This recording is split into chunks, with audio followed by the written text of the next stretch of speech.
once it starts, we just kind of go back to our normal conversation. That's what I always told my buddy Eric. I was like, yo, just... Dude, you should have kept doing it with you, man. You guys seemed like you had a good thing going, too. Like, you guys kind of connected, too. Yeah, his work kicked up. Like, he changed positions. That's right. So then he had to travel a bunch more. And it was just like...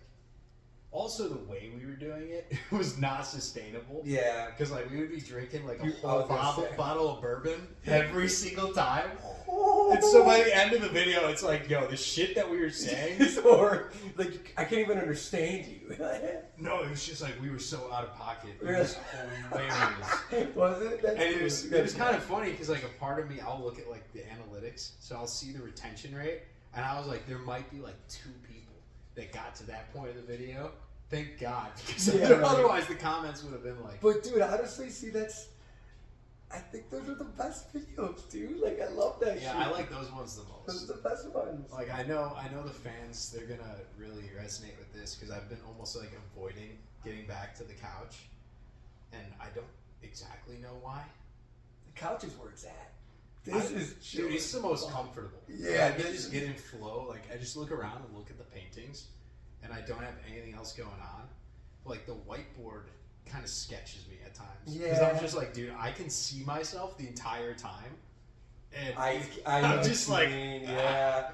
But like I said, like I've told you, I do like the whiteboard. I like the fact that it gives a visual of what you're trying to say. Plus, it's kind of cool because you can use little funny things with it too. Sometimes you draw pictures or you're like live doing shit like that's cool.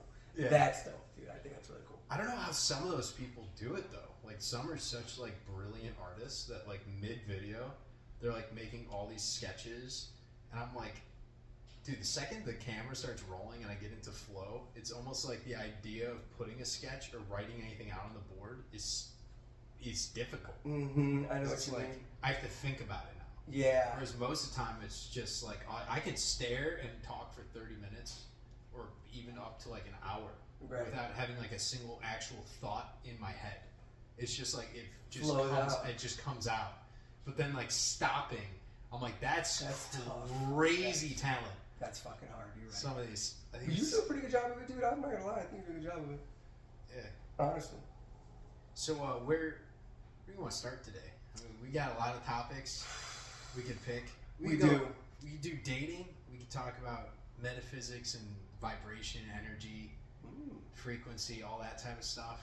Talk about manifestation, some of the laws of the universe, or we can bring it back to the visceral level. Yeah, right. We always talking about politics. Yeah, that's what I was gonna say. Yeah, I don't mind some politics. Hey, I'm okay with that. I'm okay with some politic talk. What's going on in the world today? Some, I know there's a war going on, so you gotta talk about the war, man. We can't forget about the war.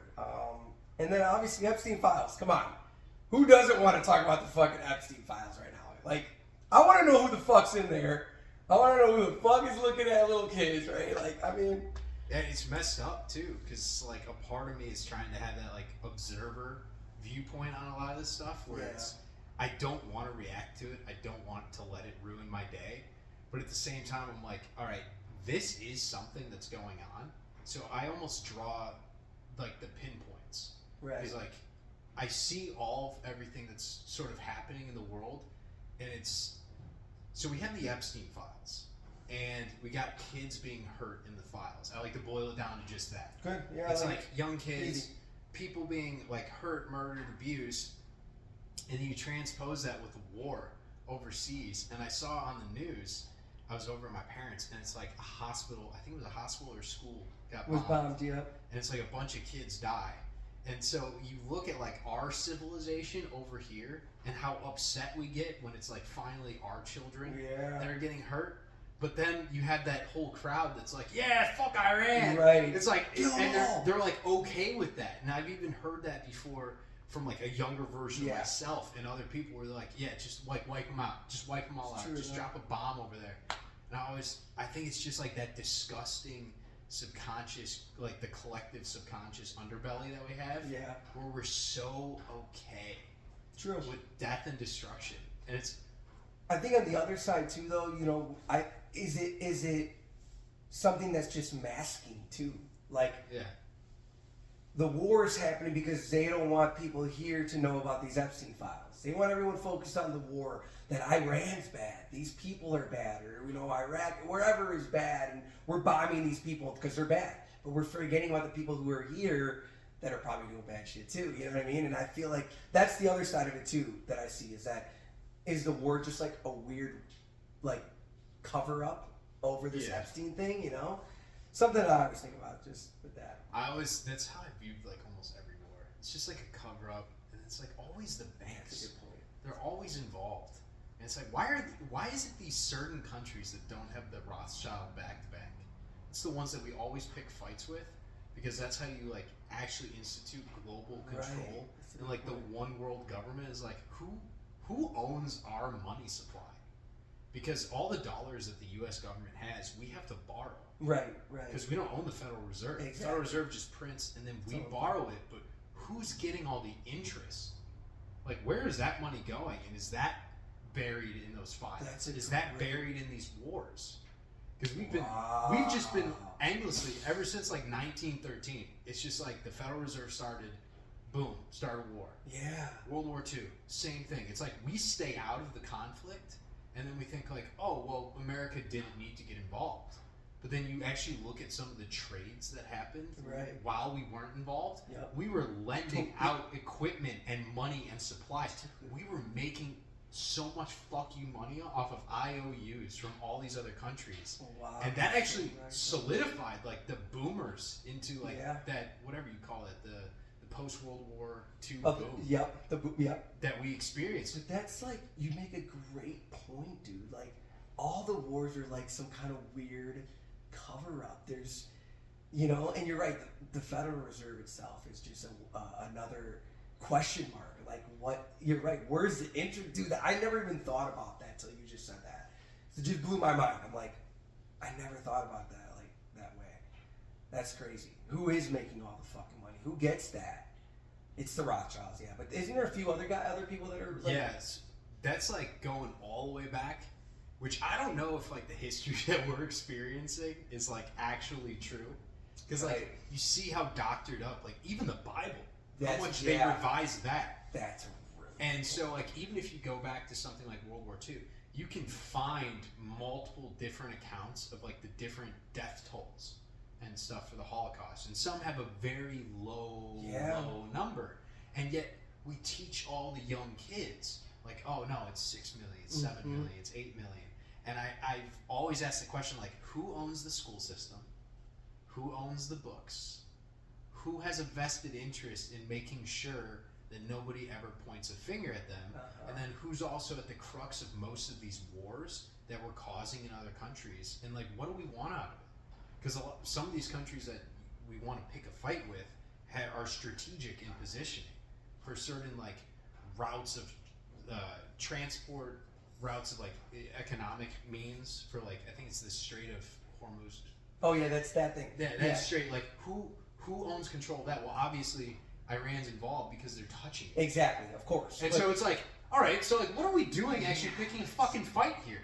Like, is it for economic reasons? Is it for money again? Yeah, that's crazy. And so it's funny because like I want to bring it always back to like spirituality and the present moment and just whoever the viewer is, because we're sitting here, like we're comfy here, and it's kind of like spiritual bypassing to say like, oh no, the war's not going on. That's a lot of the teachings that I see online are like, don't focus on that, just focus on yourself, which is true. But we have to learn so we can finally grow, because otherwise cycles always repeat, just like in your own personal life. I know for myself, like if I keep with like an addiction to something, I'm going to pick it up the same time almost every single day. Yeah. And it's like having that awareness to know, but that happens on the grand scheme of things because we keep giving all this thought energy and our awareness to like wars. Yeah. Think about like Hollywood war movies. We got Call of Duty. We got all these games that all put our mind into like the we're absolutely dunking on these other countries. Yeah. We're just World War I, World War II. We're the champs of the world, and it's like it's built into this. So when a war does kick off, it's just kind of like another piece of news, and no one fucking cares. I agree, though. It's kind of crazy, Yeah. even with the Columbine. But we gotta know. Yeah. Like, you make a good point about that. Like, we can't just sit here and be like, oh no, don't focus on it. It's not.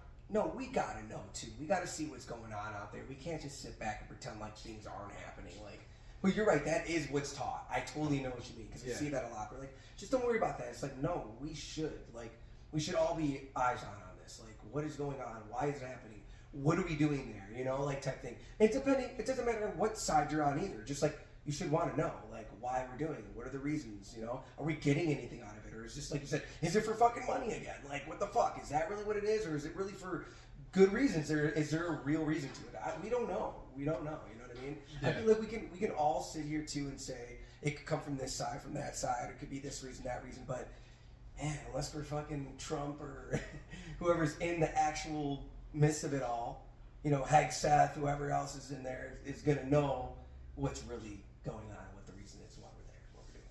Yeah, and it's just like never ending. That's the one thing I want to see as like a resolution after this one, because it's going. It's whatever's gonna happen, it's gonna happen. Yeah. But like, is humanity going to move on afterwards? And we're gonna like finally start working towards a utopia society, which is what I envision this on almost like the daily, where instead of mutually assured destruction, it's mutually assured enrichment. And it's going back to like ancient Rome. You used to have the military, and they would be expert architects and builders. They'd be able to go out somewhere, build the road while they're going out there, and then also, if they're in foreign, like, enemy territory, they build an entire camp for themselves at night. And this is like before machinery and shit. Damn. So I'm like, what if we turn all these militaries into like building homes, into like actually building roads, into building infrastructure? Like, what would happen almost overnight? Like, just imagine 4 years of no conflicts, no wasted money on resources they're going into like death and destruction essentially, and we just funnel all of it into improvement of the nation. And for the people, like, our schools would skyrocket. Yeah, everything would change. Like, everything would change drastically. That's a good way to put it. Now, I have a question for you on this. Go into the spirituality stuff a little bit, and just like in God. And I feel like every time there's a war, at least there's a close war, something's always happening. I see a lot of these things on social media. I see a lot of the pushing to the end of times. Yeah. We're in these end of times now. Wars are happening. People are dying. Do you believe in God? Do you, like, what do you think about that? Like, is it a sign of that, do you think? Do you think that it's just a way for people to preach spirituality to people? Is that, like, to kind of scare them into thinking that, yes, it is, and they should believe in something, right? Like Jesus Christ and God? Mm-hmm. Like, what do you think? What do you think happens there?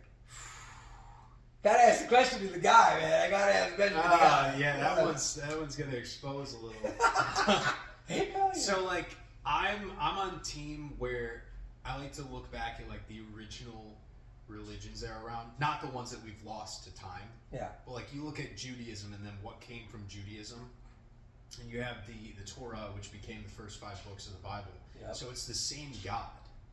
And I've always wondered, like, if I was the devil, if I was actually the devil, what would I want to build? Well, I would want people to treat me like I am God. And so I would create a book that requires people to worship me. I would require them to come into my churches or places of worship and give away their power to this external form. And I'm not saying necessarily that the God of the Bible is the devil. Right. But when you look at some of the commandments, like, you shouldn't have idols, yet we wear crosses. We go to church and we're praising, we're heaping worship onto a crucifixion, which is like a sacrifice, which is something that we should have thrown out. But now we're okay with this idea of somebody dying for our sins. Right. So then we don't have to actually self-improve.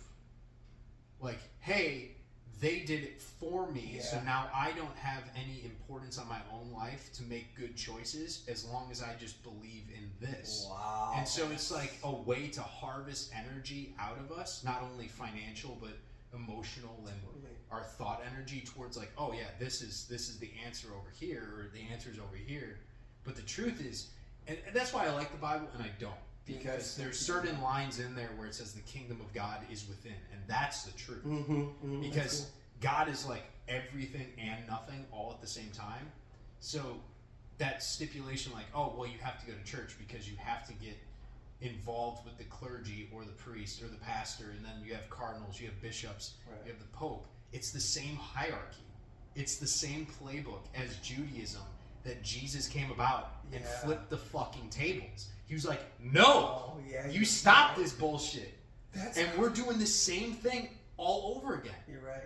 And it's like, why don't we just talk about the truth, which is, you could sum it up. Like, if God actually wrote the Bible, like, I'll say that part. He didn't write the book. Yeah. If he actually wrote it, it would max be 3 pages long. Yeah, you're right. I see what you're saying. He would just cook for 3 pages, and it would just be the truth, where you don't have to veil it, because, you know, there's this other guy that he passed away earlier this year, William Donahue, that I'll watch some of his videos. And I feel like I've heard of that name too. He breaks down all the Bible and like the metaphysical truths that are buried in there and how they impact your life. And I was like, this is amazing, and I love learning more and more from it. Yeah. But I always had that thought in the back of my head, like, you know, if this was written by our divine creator that wants us to be the best versions of ourselves because we're created in his image, wouldn't he have just made it straightforward? Yeah, I love the way you said that. You said if God really wrote the Bible, it'd be 3 pages long. I really love that point of view. I've never heard it like that, but that's a great point of view. And like I said, I think, and you know, for me, like I'm a religious believer. I believe in God. I believe in all that stuff for sure. You know what I mean? And but I think you're right. There are things, even just reading it myself now, like I told you, I just got into the Bible, really reading it, pretty into it now, for a little bit now.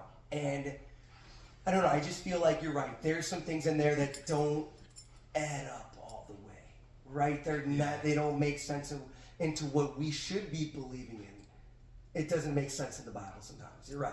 So that's cool. That's a really cool point of view. Yeah, because I always, when I was younger, I kind of was off-put, probably because of religious ed. Do you remember that?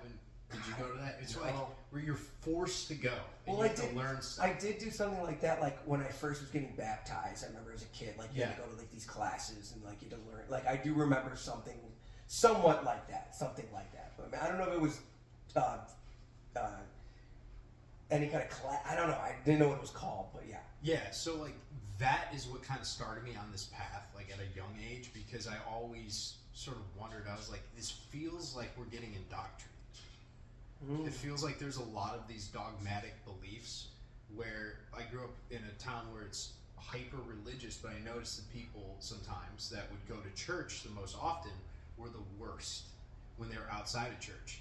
And I was like, how does that make sense? Because, and then there's the 2 versions of Christianity, where it's like, one is the group where they genuinely are like, all right, Jesus is the idol, but instead of like worshiping him in a sense, like, thank you for forgiving me of my sins, he basically was the role model for how we should act and not holding ourselves to the past. Like in the Gospel of Thomas, he says like, let the dead bury the dead. Yeah. And that's like, let your past sins, whatever happened back then, let that be in the past. Exactly. Like your present moment is all you have.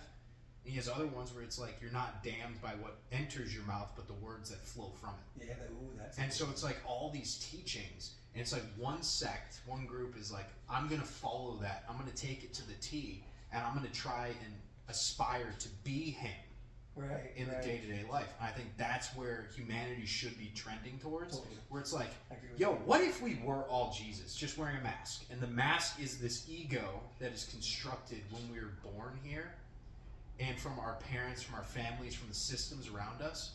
But the truth is that we all have that God self, that Jesus version of ourself, where it's like, whatever your dream is, like you're a musician. There's that God version of yourself that cranks out the best masterpieces on the daily like this, because it is in alignment with your God version.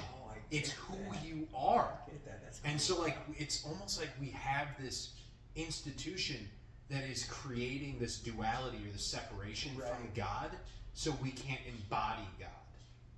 Wow, that's a good one, dude. And it keeps us stuck with this fucking mask Same thing, on. yeah. Like, oh man, I keep sitting, I don't know why. It's like, well, you keep focusing on your sin. Right. You stop looking outward for forgiveness and forgive yourself. Forgive yourself enough to actually change. I see what you're, dude. That's powerful. That is powerful. It's like, woo! That's powerful. That's a good one, bro. Like, you're right, though. You're 100% right. But who knows the real answer on any of that stuff? That's a good one, though. I'm in this spiritual sort of the same as you. Yeah. Tribe where it's, I believe in this divine creator. I like to call him source or God because God's the easiest. Yeah, of course. But it's like everything and everyone you see, and it's just so much more beautiful. It makes life easier when you just try and see God in everyone instead of just seeing like, oh, they're separate from me. Right. There's something about them that I don't like because, again, going back to like the teachings of Jesus, like see love, like experience what you want to be seeing in life and live from that state of being, and then you can finally start to like see people for who they are and their different divine like fractal or a fraction of God. Like everyone has their different path that we're on. We're all on the same journey. For sure. But like judgment, the person you're judging doesn't have to hold that. Exactly. I know. Like you have to. It's like I remember my dad a lot. He gets kind of salty when he's driving, and he'll get really mad at people, and they'll cut him off, and then it keeps happening.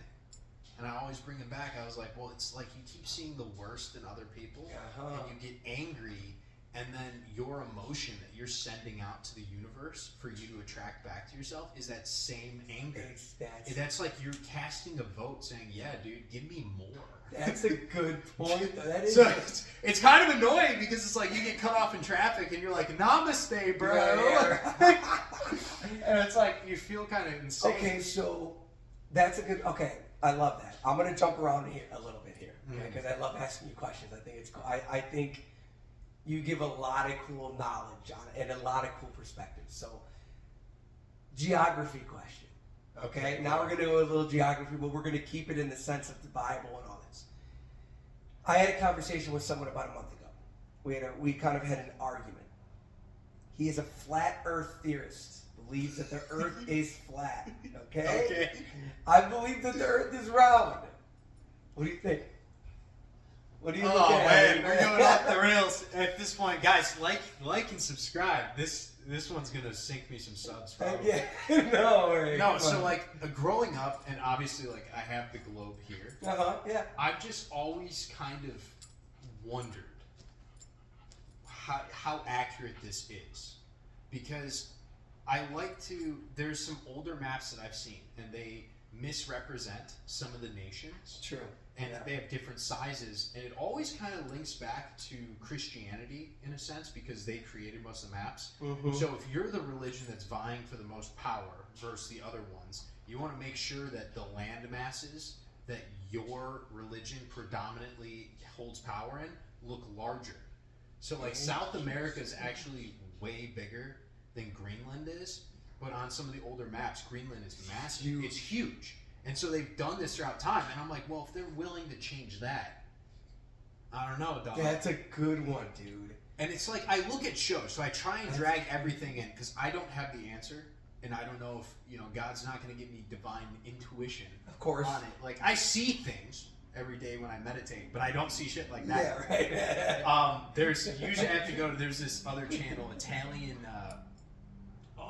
POS or something. It's not piece of shit. It's that. I was gonna say sweet. That's Italian. It's Italian something, and he talks about like Agartha and the ice walls. Yeah. All these different land masses, and how the globe as we know it, it's almost like there's this energetic force field around us, like an ice wall. Interesting. And then I'm like, well, in Game of Thrones they had the ice wall. Yeah. And on the other side they had the wildlings. And then we had the Truman Show. Yeah, that Truman Show too, dude. See, for me, I personally think, I actually believe that the Earth is round. But I do believe that the Earth is way bigger than what we know of it, or what we've been told. Yeah. Like you said, maybe the ice walls, there is life on the other side of it. It's just that our Earth is really that big. We haven't really been that far. We haven't really seen that far yet. Yeah. So that's the one little thing that I take from it. That's what I really think. But again, the person I was talking to about the flat Earth too, like they made some good points about, how the sun sets and water on it. If you were to pour water on a ball, right, or something round, the water would fall right off. So why aren't the oceans just like falling off this like landmass, right? Yeah. So I don't know. It's interesting. That's why I thought, I don't it's know. like it's gravity, dog. That's what I said. Yeah. And it's just like, and I don't know, because like I've just been an asshole that likes to poke holes. Yeah. Sometimes I'm like NASA. If NASA was an acronym, it's not a space agency. And why is it that all these billionaires are so obsessed with like getting out of here? That's true. That's true. It's almost like there's this fixation across all of them. Like instead of improving this place, they're trying to get out of here. Like, is there somewhere outside of here that they know about? That's like, are they trying to punch through some type of like energetic barrier? Like, imagine if there was like a force field, and the force field always reflects back to us what we think it should be. So if like, we believe in the outer space and all the other planets and stuff. What if that's just like an external representation of our own internal world? Like our chakra points moving around, and energy's flowing in us? Because we're 70% water, right? And the Earth is 70% water. How the percentages, like, does that go up and down both ways, right, all the time? Like, what's actually outer space? And because people act up around certain times, you see like a full moon, but then the full moon actually impacts the life here and everyone here.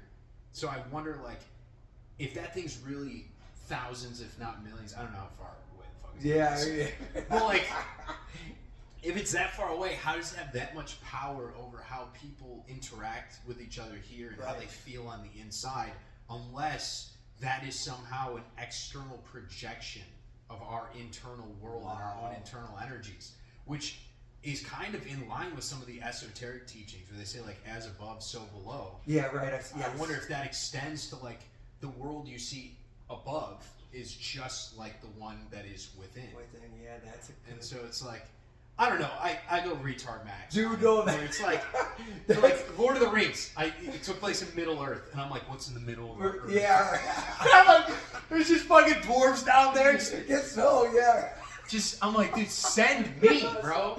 Send me. That's we got amazing. Elven baddies and forests. Holy shit. That's a good one. Elven baddies. Yo, I know some of the fans. Yeah, they would go crazy. A bunch of little hobbits with hairy feet. Oh my. Right. Lord, Hey, bro. Hey, you know what? Hobbits with hairy feet. I can see it. It's an angle. It's an angle. For sure. You know what? Like I was gonna say too is like we already know too that there's no way we went to the moon. No. There's no way. Yo, back then? Yeah. Ain't no way. Right? So it's like, you make a really good point though. Like, if they, first of all, they try to make us believe that we did, that we've been out there, that we've seen out there, right? Like, so, but there's got to be something like that. Because you're right, why would they be so fixated on going out there? Trying to figure out what is out there, you know? It's kind of interesting. That's a really good point. It's the money. I swear, it's so weird how... To be the first, or maybe it's just that Christopher Columbus mindset that, you know, we want to be the first. We want to be the first ones to say we did it, or that there is something, we proved it. There's something on the other side, or you know what I mean? It's kind of cool. That's a really cool point of view, like the way you say it too. Like that's cool. It's a good one. Well, like I know it's just going real quick back on that, like the amount of money and stuff that we flood into NASA, and then NASA gets most of their equipment from SpaceX. And so we're almost, as the taxpayers, supporting the billionaire class. And I've always wondered if that's sort of how the government is like set up. So there's like a few select individuals that get to sit at the table, and they get kickbacks from us. Yeah. So we don't only just buy their products, which make them more powerful, but like the government supports them. And it's like, then the contract I'm guessing, I don't know. That's a good dude. You're onto something. It's like, careful. You're onto something. Careful. Yeah, it's like, what if they have to push certain agendas to make sure, like a herd mentality, they push us in a certain way because they don't want us asking questions. So the best way for us to never ask questions, whether it's about outer space, whether it's about the islands, whether it's about wars, like World War II in particular, is you have these institutions like Hollywood that keep reaffirming the same story over again. It's like Saving Private Ryan. It's like, how many people, they didn't learn about World War II from the history books or actually reading like first source information from the people that lived through it, but they get it through movies. They get it through media.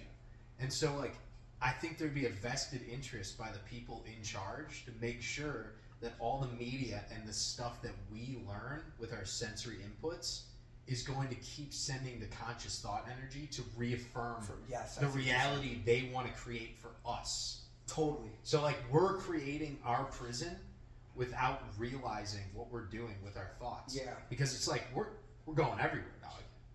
It's like, we see ass cheeks everywhere. Right. Yeah. We see all this sex, we see the porn online, and then we wonder, we're like, well, you know, why can't I find that perfect relationship anymore? Why is there so much suffering when it comes to the dating world? And it's like, I was like, well, what's the cause and what's the effect?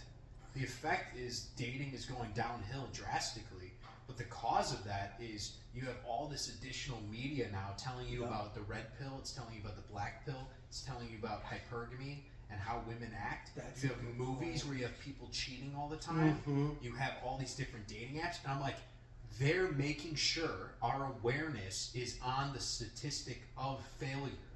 So it increases it over time. And that is why I could totally see that hurts relationships. You're right, that hurts having like we talked about before, like having genuine relationships with people. You're right. I think there is that. I think there are people sitting at the seat, moving the herds, like you said. Totally, dude. Like, I never thought about that either, man. I love when you open my mind like that, because I never thought about that. And again, when it comes to just like everything, like you're right, like sex and relationships, it's like some people don't even fucking care because they can watch it on TV. You know what I mean? Like some people don't even want to be in a relationship. It's like, who cares? I can just get my fix for 2 minutes and watching this porn, and I'm good now. You know what I mean? Like people don't want to have that straight relationship with people and talk and open up, and it's a really good point of view. It's a really good point of view too. It's cool. Like I can sit enough in my own body to know that like that's affected me, because there are points where it's like I don't want to go out on dates. Right. Why should I go out on dates? But I think that's almost a representation directly of the fact that like when I was younger, I used to watch plenty of porn. I would just hook up with chicks because it was easy. Yeah. I could literally just match with a girl on Tinder, or Hinge or Bumble. And I'm like, yo, you want to come over and fuck? Yeah. It was just like... And you're right, and that's a good point, too. No, you're right. I think also it's like, it's easy to do that, right? It's easy to just hook up with girls and do that thing and have that type of relationship. Like, oh, I just want to fuck you. Instead of actually trying to get to know someone, even if it might fail, it's still that experience of getting to know someone. And, you know what I mean? Like, you're right. Like, same with me. When I was fucking... You're right. I was getting online on Tinders and I was fucking all these girls. Like, of course, like that's the easy thing to do. But the thing that makes a great relationship with somebody, you meet someone good, is that you actually open up, you talk to that person, you try to get to know them on a different level than just sex and what you know. And again, you're right. Like social media does it so much. Like I see it all the time. Like even when it comes to, I think people try to use it too much for relationships. They see these reels of this girl, what she's supposed to be like. You know, I have friends that they tag me in these memes or these reels that say, "Oh, that's not I want my girlfriend to be." It's like they're really not like that, dude. Like you have to go talk to them. Exactly. It's not really like that. You have to actually try and approach them, and you know what I mean. They're not just going to come talk to you or whatever, right? So you make a really good point about that too. Social media and how it's really clouded that part of relationships and connections and all that. Yeah, it's just so. Like you're spot on. It's like just so topical nowadays. It's not like deep. Yeah. Where it's like you have to actually go and put in some of that effort, and then there's a payoff to it. Because it's just like everything nowadays can be summed up as just cheap, free dopamine. That's a good point. It's like less effort, but you still get some bang for your buck. But at the end of the day, we all sort of thrive off of like serotonin, which is like true embodied happiness. Right. Do you think that women and men go through those same things though? Like, I know that we're men talking about, we're both guys, of course, and we're talking about it as men, that we see it like that. But do you think women also see it like that on social media or like that on Reels? Like, do you think they're also looking at it and going, oh, I should be getting a guy like this, this is how it should be like? So I have a very interesting, I was writing a chapter on this, the bell curve. So they've done studies, and I know somebody's going to get butthurt about it. I got to get your book, by the way. When I finish that fucking I'm going to get that bitch. Yeah. We're the first one. But they've talked about throughout history, it's like the extremes are dominated by men on the bell curve, whether it's like intelligence, crime, whatever it is. Okay. And then more towards the median, the middle, for IQ especially, it's like that's where the women is. And I think that extends to the vibration. So like, if we're going to talk about vibration, it goes all the way from the bottom, which is like fear, apathy, doubt, anger, envy, greed. Think about all the 7 deadly sins. Okay. Those are like the lower emotions. And then the higher ones are like understanding, willingness, acceptance, forgiveness, love, joy, bliss, abundance. All that stuff, all the way up to like peace and ultimately enlightenment, which is just like you're in your God mode where it's you just divine creator, one with the universe. Right. Okay. So I like to see it as the men dominate both sides of that bell curve, where it's like these hyper successful ultra billionaires that are really like embodying their truest self. The reason they're able to create in ways that other people are like mystified. Like you look at somebody like Elon Musk. Not saying he's a good guy or a bad guy, right? But the dude, he is embodying what he is here for. Yeah, I know what you mean. And so it's not work to him. Yeah. But on the flip side, you have the guys that are all the way at the bottom where they're so inundated with so much bullshit on social media, most likely, yeah, or porn, yeah, that it's like everything to them is like, what's going to happen that's bad. It's not going to play out in my direction. I'm fearful of what's going to happen in the world, whether it's the economics, the stock market, my job. And then for the women, what's really damning, especially when you get into relationships and dating, is they've been coaching us for decades now for women to get hypersexualized. Mm-hmm. And so that's a good point. The epitome, the highest peak, where if you're like very vain about your looks and how sexy you are, how beautiful you are, not taking anything away from these chicks, they're bangers. Of course, yeah. You got some dimes out here. Hell yeah. But it's pride is like the highest they'll cap out at, because it's still all internally. It's about me, and it's not about other people. And so they've wanted to build this sort of situation, and it plays out with the dating, where some people will say like the top 10%, 5% of guys get access to all the women, and it's because vibrationally those dudes are at like that peace and love zone, and so they're the most attractive and magnetic to everything below them. But then the guys that are like they can't get a date, it's because they're sitting down at the bottom of the barrel looking at the chicks that are stuck in pride, and they're pedestalizing them, which just is like an ongoing cyclical problem, because now they got simps. They're trying to be all. Which leads more and more into these women living in pride, and it's fucked. That's a really good point. I never thought about it like that too. It creates these simps. You're right. Like guys, I just want to like again idolize these women. Like you are so, but you know, it's a really good point. Now, do you think that you put a percentage? You said 5% of men that have like they're at that level, the billionaires or whatever. They're just creating this energy. Women are just going to them. Like, do you think it's really 5%? Like, do you feel like probably I would say a huge majority of the men are the ones at this lower level, just idolizing women, where there's that little percent of those men that, or you can eventually get to that percentage. I don't know how that would work, right, or whatever, but most of the time it's this really small percentage of people that just have it. Yeah. They just give off this thing to women, and women just want to be with that man, or want to, I would say it's probably lower than 5%. Wow. Okay. Yeah. That's cool. Well, more so, I think like the hyper attractive, and for like the audience, I'm talking about like the dudes that walk into a room and just their energy, like everyone just turns their head. Right. We've experienced that before, for sure. Where it's just like, oh, that is different types of energy. Yeah. That's probably like 5 to 10% of the top 20%. Wow. Because like on the bell curve, like the super extreme is like less than 1%. Okay. And that would be like considered the elite category. Okay. Okay. So like I'd like to imagine that sort of plays out in everything, but I've also seen where it's, you know, women will get online on some of these podcasts and say like, yeah, I find like 80% of guys like unattractive.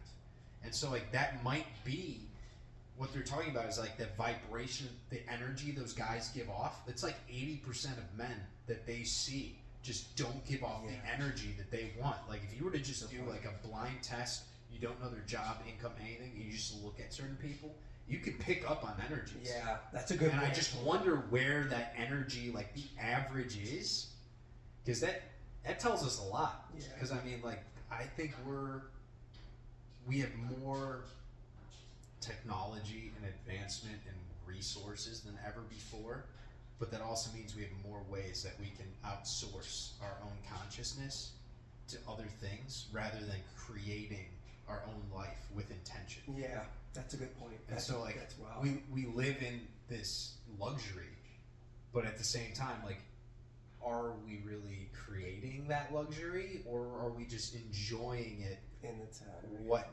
somebody else has ultimately created, a very small group has created for us. Okay. And it's just making us worse.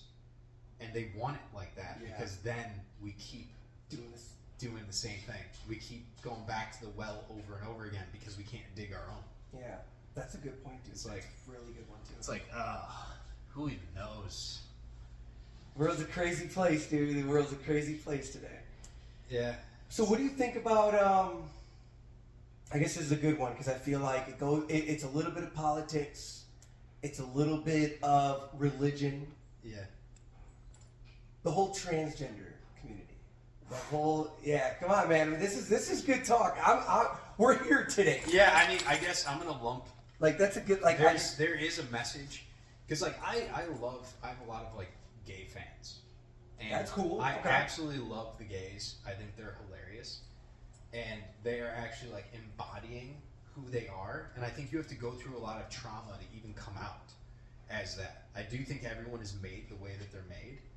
But where I see an issue for humanity moving forward is it's the devil in the details. It's right in front of our face. They have an entire month where it's Pride Month. Yeah, right, exactly. And so it's less about them as an individual and what their soul is and like what are they here for, and more about their sexuality and how they identify themselves. Yeah. And it's almost like they put a cap on where the gay community can go and the creation that can come from them, because they're so hyper fixated on like, oh well, I'm gay, I identify as being gay, like you wouldn't understand.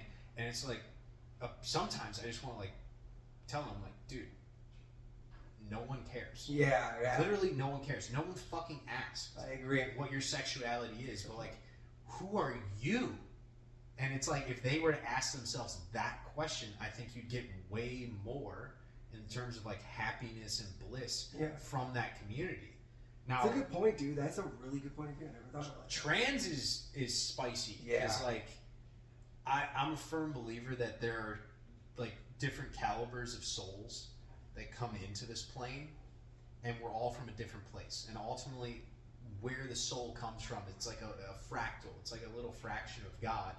But God, seeing as it's everything, would be androgynous. I believe that's the right word here, where it's both sexes at once. Yeah, right. And so I think some souls probably come in here, and maybe they are such old souls or newer souls that are from like a higher plane where sexuality is not really a thing anymore. Right. And so it's not just the trans, but they're like pansexual, the bisexual, where it's like this level of openness to everything and all experiences and showing love towards everything. That's so interesting. But like pushing it on the kids, that's where I kind of draw the line. That's a good one. Yeah, because I'm a firm believer. I'm like, dude, if you go through your entire life up through like high school, and then you decide like, hey, I don't identify with what I am right now, and you want to change, that's your decision. Totally. I can't judge that. At the end of the day, I would ask that person, I'm like, okay, well, if you're not comfortable in your own skin, how do you expect other people to be comfortable with you, because it's like you're not being That's a good point, yourself. Yeah, right. So you have to change something on the exterior, which is the senses, to feel like you. Couldn't you just identify as whatever you are and just throw the sexuality question out the window? That's a good point. Like, what's the obsession with changing genders? I never thought about that. Like, it's just kind of weird. Yeah, that's a good so point. I don't know if it's they do it for other people and how other people perceive them, or if they do it because that's actually truly how they feel. Right. And if it's truly how they feel, then like, why does it matter? What do you think? Maybe it's like a I guess like a sacrificial thing. You know, they have to sacrifice that part of themselves to really embody this new chapter of their life, or this new person they're going to dive into. So if a guy's going to be a girl, he's gotta chop his dick off, because you know, and get a vagina, because that's the sacrifice. That is the big thing. You know, like us men, we never want to do that. You know what I mean? Like same thing with a girl, I guess, like to get a dick connected or whatever. Like that's a big sacrifice to not have a vagina anymore. You know? So I don't know. Maybe it's like something like that, where it's like a sacrificial thing to them. It's like, I don't know, in a religious way, it's like I gotta sacrifice that to really embody that thing. No, that's a great point, because it's like you have to almost like crucify yourself into existence. But like if the old you, it's like what was that one song? Bring Me the Horizon. Do you like Bring Me the Horizon? Bring Me the Horizon, dude. But he's that one line where he's like, I've already died 1,000 times. Oh yeah, that's a good one. And it's like so true. I love that how video. like we mentally die and emotionally die to give birth to the newest version of us. That's true. But this is like a physical death of the old you, because you just don't identify with that body anymore. You're like, I need something new. I need to change it all. And so like that answer, I have no idea on that. That whole thing is a tough one. That's why I love talking to you about these type of things, because again, it's very genuine. I love where you're coming from, and I think that it makes a lot of sense. And there's a lot of things that just, again, from social media to normal conversation that my everyday friends and my work people or whatever, like, you give a different perspective, and that is really cool. That's what I really appreciate. Like, definitely give some really cool perspective. Appreciate that. Yeah, for sure, dude. Because I just try and like be open, you know, because like I don't want to judge what they're going through, and I think a lot of people that watch, they understand that. Yeah. Where it's like, I'm just trying to understand. Like, I just really want to know, because like ultimately those are human beings, those are human souls, and so like I want the best for them as well. But ultimately, I think we have to get to that discussion of like, is doing these things to our bodies to change on the external, is that actually good for the soul? Yeah, right. Like, do these people, I'd love to have a sit down with people that have transitioned for extended periods of time. For sure, yeah. Because you hear about suicide rates. Totally. You hear about antidepressants. And like, that's where my mind goes a lot, is I'm not trying to tell you what to do with your body. That's up to you. But after the transition, there's this great mental health crisis, and I'm always trying to help humanity through mental health crises instead of give us more. Exactly. So I don't want to be like the enabler that's like, yo, chop your cock off, bro. It's like, yo, what are we doing here? But that's a good. It's like, what are we doing here, bro? It's like, I want to talk to those people too. I want to sit down with someone that, like you said, that has transitioned maybe 5 years now, and they've been doing, like, you're right. Where is their psyche? Like, what do they think about it now? Well, what is their mindset? Maybe they are totally set on, no, I made the right choice. Great. You know what I mean? But I would love to hear that. I've never had. I do have a friend of mine that transitioned back in, like, we were in college. It was probably after we graduated college. He was just a really good friend of mine. Just told me, you know, I'm going to transition. Like, really? It's like, yeah, I want to, you know, I'm not comfortable in my body. I want to transition. He's done it. She's done it. She's now changed her name. She has a different name, you know, and so we don't really talk as much as we used to. She lives in California. Okay. Like, she moved there because, and she explained to me, you know, it felt like being in California obviously is a little more open there. She'd be in a couple more communities that are more comfortable with that type of thing, which is okay. I totally get it. But we haven't talked to her in a long time. I'd love to, you know, pick her brain and be like, what are you thinking now? Do you feel like you made the right decision? Do you think that was the right move? And like, because like you said, like, why can't you just say I'm not a guy. I'm a girl. But do you really have to go through all the other stuff? You know what I mean? Like, Yeah. why can't you just what was the word you used? Like identify Yeah. with just what that is. Like, just you don't got to change your whole thing to identify to that though. Because there's men that dress like in women's clothes. Like, and Yeah. I'm in a band, right? I do music. There were people that would wear girl pants because the skinny jeans thing was in, and it was girl. Oh, yeah. So it's like, but was that person girl? No. You know what I mean? But they liked wearing girl clothes because it looked good on them. You know what I mean? I don't know. It's so strange because I see it with some guys when they paint like their fingernails Yes. or they pick up more of the feminine traits. I've always wondered, is it like they need to transition so then they're okay with doing more of the feminine traits that are natural to them? So it's like they want to be in the female body, so now they can wear the dress. Yeah, so now I they get can have the that. long hair. So now they can wear makeup. Whereas, Good point. like, I used to, when I would go downtown for the Aragon Ballroom, Yeah. it's right near, I love Aragon. or is it the Riviera? There's the Riviera. There's this like gay bar. Oh, it's like, Riviera. It's like Yeah. uptown. You're And right. we'd go in there, and it's like the amount of gay men that are just like all dressed up. They're wearing like they have the painted nails, the long nails, the makeup on, and I was like, what's the difference? Because like to a degree, it's like you pick whatever sexuality you're attracted to, Right. but if you're okay with just being that feminine or that masculine in whatever body, because it is what it is that you currently have, wouldn't that make that person just as happy? Right. Than if they transition. So I've always wondered it. That's a good point, But- dude. You know, if people want to go through the surgery and you know all the hormones, that's where I think the issue comes in. Is like That's the me hormones. too. I think it's hormones too. Because it's really terrible. Like I've taken fucking steroids before. I think it's crazy. If you're a natural female and then you transition to a man and you start just blasting tests, Oh man. the amount of problems that are just Yeah. gonna, because like Mentally, your big time. hormones are going to go insane, and I'm like, nobody should want to go through this. That's true. But it's like they're pushed into it. So I don't know how much of an impact like Hollywood and social media has had. It's obviously increasing it Yeah, for sure. because there's more of like a prevalence that we're aware of now. I can see that too. Yeah. But I'd love to see like what that has been throughout history. Like not too long ago, there was no such thing as like a sex change. That's what I'm saying. Yeah, like Like- it's. That's a cool one. Yeah, that's another one we got to get into. Is like what? I wonder when that happened. When was the first sex change? You know, when they started really doing that type of thing. That's kind of cool. That's an interesting one. That's another one we got to get into eventually down the road here. That's a good one. I don't know the answer to that one. Yeah, me but neither. I know there were certain books that were burned in a country Really. leading up to World War II, and certain facilities that were burned You're right. by a leader. Well, that yeah, yeah, it was. And he You're was right. like, "No more of this bullshit." Yeah. Um, See, and that's how I feel like even with like, you know, with like kind of Trump did it, I guess. You know, like he kind of got rid of it. He said, no, it's gonna be man and woman. There can only be man, there can only be woman. There's only female and male. So it's like he did it obviously not to the extent of the other guy, you know what I mean? But I get it. You know what I mean? Like I can see why. And it's like, you know, a lot of people hate on him. yeah. Oh yeah. You know, and I feel like, and I get it. I completely get it.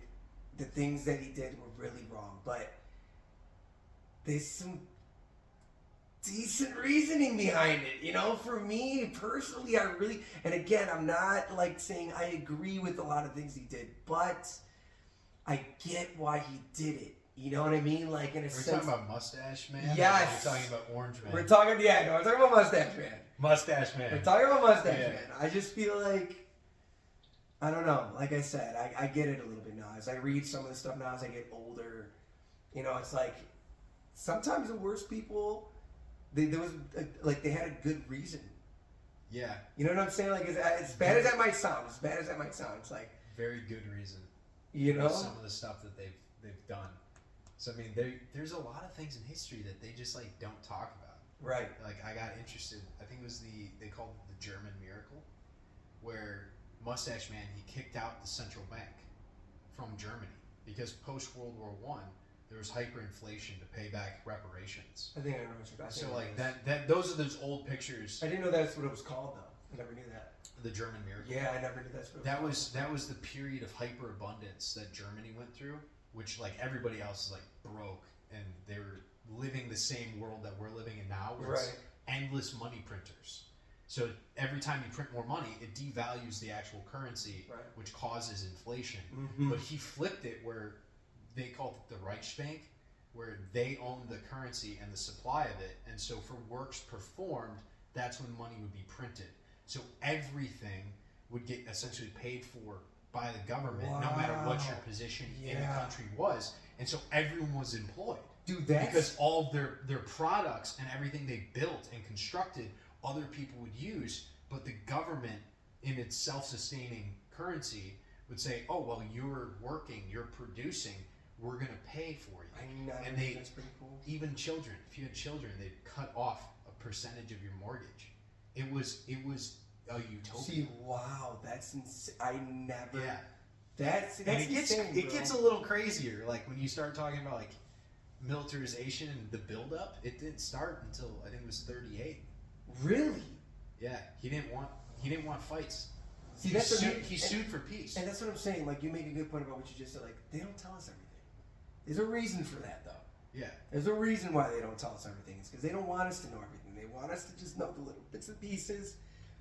So that, like you said, we can just pretend like we don't want to see it or that it was bad and we're not even going to look into it. Like, I never knew that, though. That's pretty cool.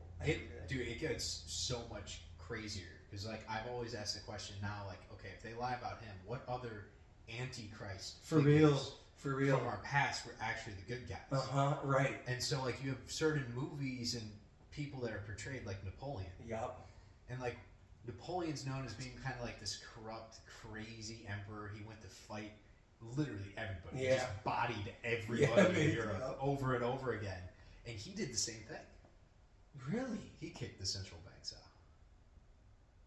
Anyone who fights against the cartel that runs the world, which is the money supply, they go down in history as being the Antichrist. That's kind of crazy. You're right, though. Every single one. Wow. And, like, I don't want to say, like, Mustache Man was the good guy. Right, of course. Of course, because, like, we don't know the full truth. But, like, the more you get into the whole schizo community of, like, the tinfoil hat wearers, you start to see things, like, in Poland. Poland was receiving money from the central bank of England to kill German citizens. And Hitler sued them for peace, saying, "Hey, let's stop doing this. I don't want to fight." And they turned him down. Really? So who started the war? Yeah, see, that's insane. And I never knew shit like and it's that. like it's always the banks. It's every single time, it's always the banks because they want to spread, and they tell us this lie. That's what they tell the American public. And I believed it when I was younger. Post 9/11, you look at that and they were like, "Oh, we're going to go help these people with democracy." Right. But who owns their system? And also, if we beat them, now we get to install people that are going to be like proxies for us in the region and do what we say. Totally. And so now you just expanded the amount of populace that you can control with these money supplies and these images. It's like Venezuela, like what they do with that, right? Kind of in a sense, like they're trying to like put their little, like you said, proxies in there to say, okay, you're gonna run it like what we want you to run it, though. Yeah, that's kind of interesting. That's cool. And it's like, if we have proxies in Venezuela, like we just got a whole bunch more cheap oil and other resources, and that helps the people and parties here. And most of the people that run for office, they have these like super PACs behind them. Well, where does all that fucking money come from? Right. It comes from all these old trusts and all the different resources. And so, like, ultimately, it just seems like these trusts want more power. They want more control. And I remember I don't remember what special, but George Carlin mentioned it. How back in the day, it's like you could go to 13 different places and get a bagel from each one. And that's like variety. That was freedom of choice. Right. But in the future, you're going to go to one place and they're going to offer you 20 different types of bagels and call it freedom of choice. Whoa, I see what you're saying, Lord. So it's like they're just consolidating power into the same small group of people, and then they're paying it off to us, or playing it off to us like, oh, it's for democracy. Yeah, right. It's for peace. But ultimately, we lose more and more of our autonomy and control every single year. Whether it's to social media and posting ourselves online all the time, right, to our jobs, They take away money, Social Security, like all these ridiculous things. Like Social Security is a fucking joke. Yeah, that's that is the biggest racket I've ever seen in my life. That's a whole nother combo, dude. Yeah, that's dude. a good one. Like, bro, give me like I think it's like 6.52% or something like that. Which I should know because I used to do taxes. But I always wonder, I was like, what if you just like made them still give that amount, but it went straight to your. That's wild, bro. Dog's just out here humping, crazy work. But it's like, what if everyone from a young age, you just had like a financial manager, and so like that same bit of your paycheck automatically went off, and then it could grow in an account that you can see, you can manage, you have control of. But now we pay into this thing till we're 67. For real. And then if you die, your family doesn't get there's no disbursement of what went into it. So it's just a game where they use the Food and Drug Administration to make sure that we are filled with poisons. We're filled with all these chemicals. That again, it's duality. It brings us away from God. And the further you get away from God, the more you're going to experience aging, because aging is not divine. That's a good point. Our divine self. So it's like they built this structure to make sure that by the end of it, where we start to get a payoff from things that we paid into our entire life, we're starting to die. Yeah, for sure. It's kind of crazy you say that too. There's a cool thing about that. I was reading I was watching this video about this guy, and he was talking about how, like, the government, the Rothschilds, they created fast food and eating 3 times a day, because before we didn't do that. Yep. People can eat, like, they didn't even eat 3 times a day. It was like maybe once a day. They didn't even have breakfast. You know what I mean? Yeah, exactly. So it's kind of crazy. Like, that's a really good point. Like, that's all created to, again, like, get us to buy those things and do those things. Like, it's kind of crazy. It's a good one. I saw something like that recently. Actually, it's kind of cool. Yeah, my favorite thing with breakfast is like the proofs in the pudding with the word. It's break fast. It should be your first meal, but that doesn't mean it should be first thing in the morning. It's your meal to break your fast. Everything else after that shouldn't exist. It should be breaking your fast until your next break fast. Yeah, that's amazing. I never knew that. And it's like, what the fuck are we doing? That's a good one. Because I used to be an animal with grazing. Yeah. Especially when I got really bought into bodybuilding, especially. And I think they've been lying to us about protein. Yeah. Because our body can actually produce protein. It just needs all the essential amino acids. Yeah. So it's easier now for us to be more frail, because a lot of the foods, because of the soil integrity that we have, we don't rotate it properly, and we kind of like strip it of all its nutrition. Right. The foods we eat now don't have the same nutrient profile. So we're not getting all of the essential amino acids. So we have to supplement. Yeah, that's why we have so many supplements. And I wonder, like, if we were to go back and we were like all organic and healthy and the soil was good, and we were just eating fruits, nuts, eggs, stuff like that. Not saying full vegetarian. Of course, but you could be probably stronger. Yeah. And much more physically fit, even without the presence of eating meat. Yeah, you're right. Because our bodies have all the essential building blocks, and we're not eating as much, which, going back to fasting, the longer you're in an intermittent fast, your human growth hormone skyrockets. Yeah. And lifespan too. Like, you probably live way longer too because you're healthier. Like, way longer. That's a whole fucking rabbit hole. I know that. I refuse to go down the we're gonna go down that one though too. Someday. Well, I love that. It was about the Sumerian tablet.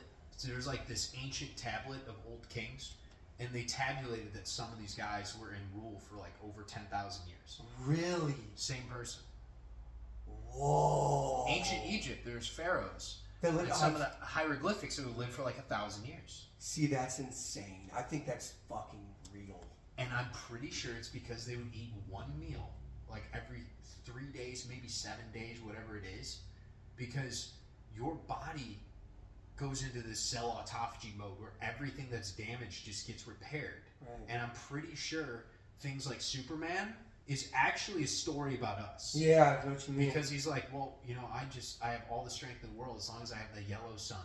Yeah, and so it's like we can absorb this energy because there's no difference. Yeah. I think it's the idea of separation, because we're man, we're different than plants, from animals, from this world around us. We must consume something in order to keep going. Interesting.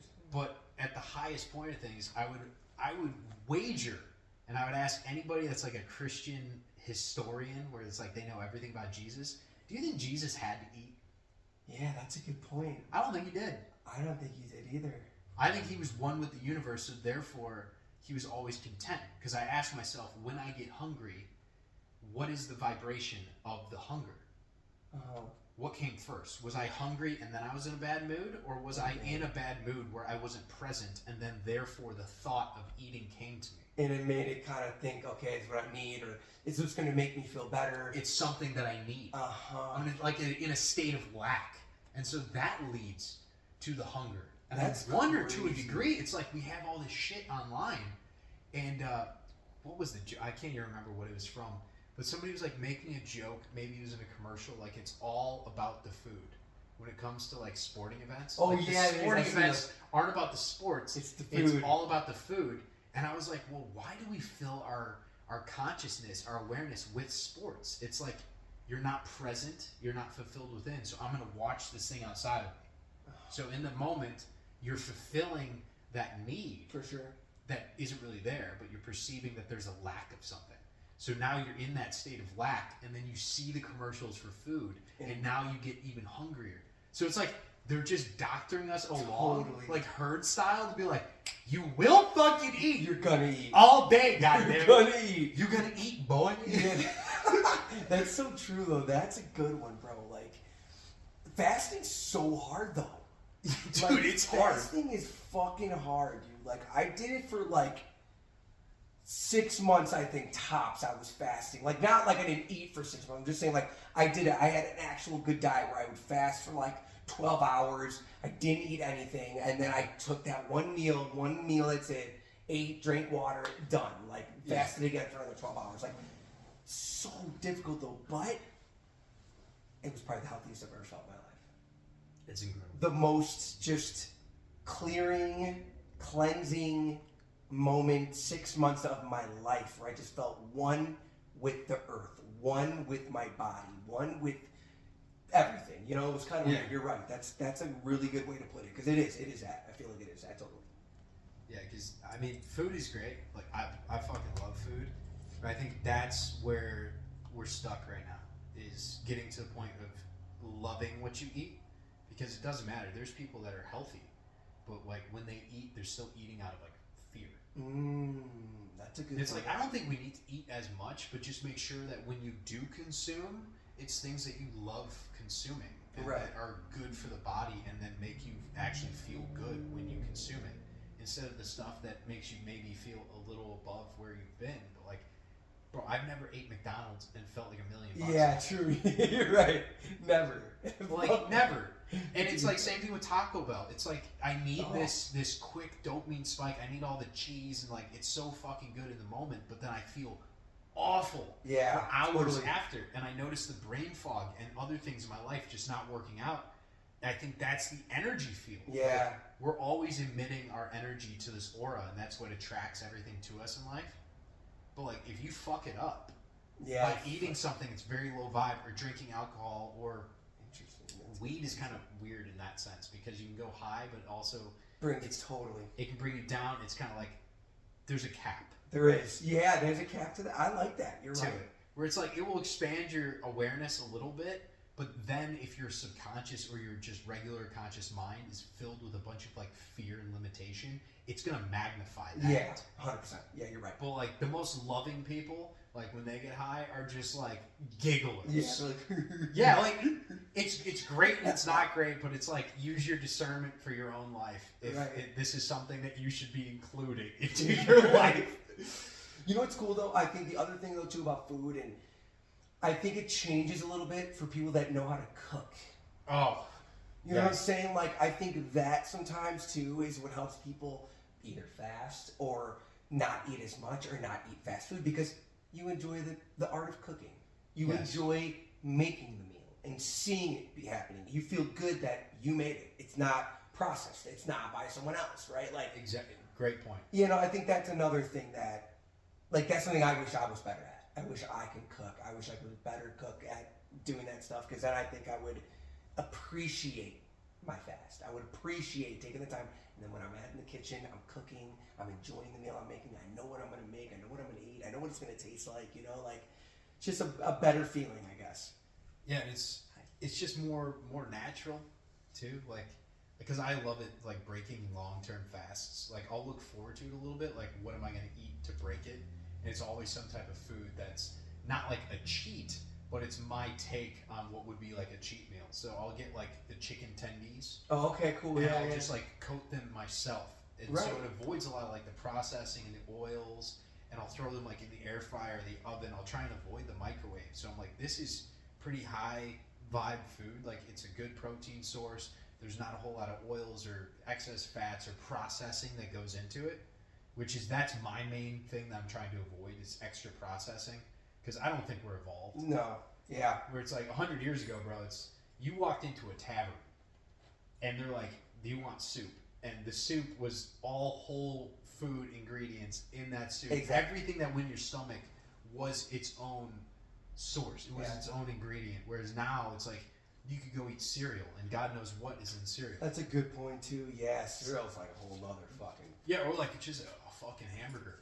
How many ingredients are in a hamburger? If you tab up like the mustard, the ketchup, the burger itself, the bun, the cheese, none of these things have single ingredients anymore.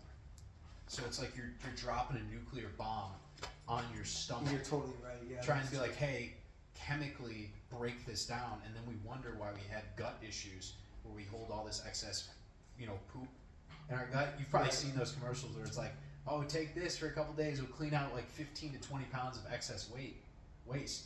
It's because we keep grazing, so our body never can actually heal and get that stuff cleaned out. But also, why is it there? Exactly. Yeah. Like, why can we not process these foods? It's because it's not good. It's probably not for us. It's like chemicals. Yeah. Like, we shouldn't be putting it in our body. But then that's what society tells us. Yeah. Like, you don't want to be the weird guy at dinner that's like, yeah, I'm not gonna have a cheeseburger. I'd rather just have like a whole salad. It's a society thing. It's like just pure society thing. Because even I get it even now. Like, if I were to, like, you're right. If I were to have a salad with a bunch of my boys, they're like, you're freaking gay, man. You're having fucking salad. It's like, bro. What? I don't want to fucking feel like shit after I eat this. You know what I mean? But yeah, that's a good point. It is a very societal thing to eating and dieting and totally, dude. But there is a like, that's what I love about going to the gym. Oh, and I especially love it. Lifetime. Yeah. Because I feel like those group of people, I do genuinely feel like at least like 80% of those people are really going there to get into shape. Yeah. Really going there to look better for themselves. They want to look better. They want to lose weight. Want to be stronger. They want to stay in shape. They want to impress that girl. Whatever. Like, they're doing it for the right reasons. You know what I mean? So I think that's what I like about Lifetime, though. That's the one thing I do take from that place. Yeah. I love that gym. Me too. Like, whenever there's just like an aura around it. When I agree. I'm just like, that is a citadel for health and rejuvenation. Yeah. And just like overall wellness. And I just feel like everyone's got, like I said, the right mindset there. I've never met anybody that, when I go there, that is just like totally, I don't know. God, how do I say this? Like, I mean, maybe I haven't seen that person yet, but like, I don't see like, I don't want to say like, I don't want to say I don't see bad people, because there's bad people everywhere. But I genuinely feel like those people are really genuinely there to do something good. Yes. See what I'm saying? Like, it's a good outlet. And that's why, like, you're right. It's an aura when you walk in there. It's like, like, it's a good place. Like, I've almost wondered if it's because, like, the name, that's what that attracts. Where it's, because one of the issues I have, and I wrote about with Shapeshifter, is the difference between, like, lifestyle and dieting. How it slows people down, especially if you're trying to, like, lose weight, is diets are not something that you stick to. Right. So like, I love the idea of lifestyle, because that can be something that's in alignment with the identity that you're striving for. So it's not about going to the gym to lift weights in order to be fit. Mm-hmm. It's the reverse is what we should be doing, which is I lift weights because I am fit. And so, like, then within that alignment, your lifestyle, instead of dieting and say, well, I'm just going to go on a juice cleanse for 30 days, and then I'm going to go back to the old me. But you're still identifying as being overweight. You don't eat healthy. You have all these different attachments to different foods. You have to go after that. And most importantly, first off, the number one thing you should do is, how do you identify? Do you identify as being overweight? Or are you identifying as being ugly and fat and nobody wants to fuck you? Right. Whatever the story is that you've been telling yourself, right, you can throw that shit out, and we can re-identify. Yeah, right. Right? As something new. And that new thing, it's like finding the alignment within that thing. So if you identify now as somebody that is in shape with good muscle mass, what does that person do? Mm-hmm. What do you see from that version of you? Are you going to be going to the gym? Cool. What are you going to be doing at the gym? Do you identify as somebody that's a brilliant swimmer? What about yoga? Is that something that fits into that identification? Instead of like, I'm fat, so I'm going to just try all this different shit, but like none of those things actually are in alignment with who I am, which is going to make it harder for it to stick. Totally. As like a habit. Because it's out of alignment, and that's why people, they show up the first day of the fucking year, and they're like, "Oh, New Year resolutions." Yeah, totally. And I'm like, bro, you ain't gonna stick to this shit. Yeah. You gotta just start because that's who you are now. Yeah, that's crazy. Who the fuck are you? There's a younger guy you've probably seen before, Preston. Yeah. Oh, I did. Yeah. A couple months ago, he had probably like 10 pounds less in muscle. And then he was always talking about how people were telling me he's small, and he'd look in the mirror, he's like, "Oh, I'm small." And I was like, "Dude, you're massive. You're huge. Yeah, right. You're jacked. Like, you have the frame. You have the body. You're still growing. Tell yourself the positive beliefs, the positive words, and speak them into existence. Like, everything you eat here, like, you got a blessing, dog. Yeah. Like, you're lean year-round, which means everything you're eating is fuel. But believe that it's fuel. Yeah, that's a good point, though. Stop viewing yourself as skinny, because otherwise you're just going to stay that way. And you're not going to push the weights. But if you're somebody that identifies like, yo, I'm big, I'm strong, I'm cut, I'm shredded, women fucking love me, you're going to do shit that guy does. Yeah, that's a good point, dude. And it's just going to be like... it's going to come easy. It's going to come easy. That's a good point, dude. That's really do good, too. Yeah, exactly. You're just going to do it. That's cool. It's a really good point. I like that a lot. Man.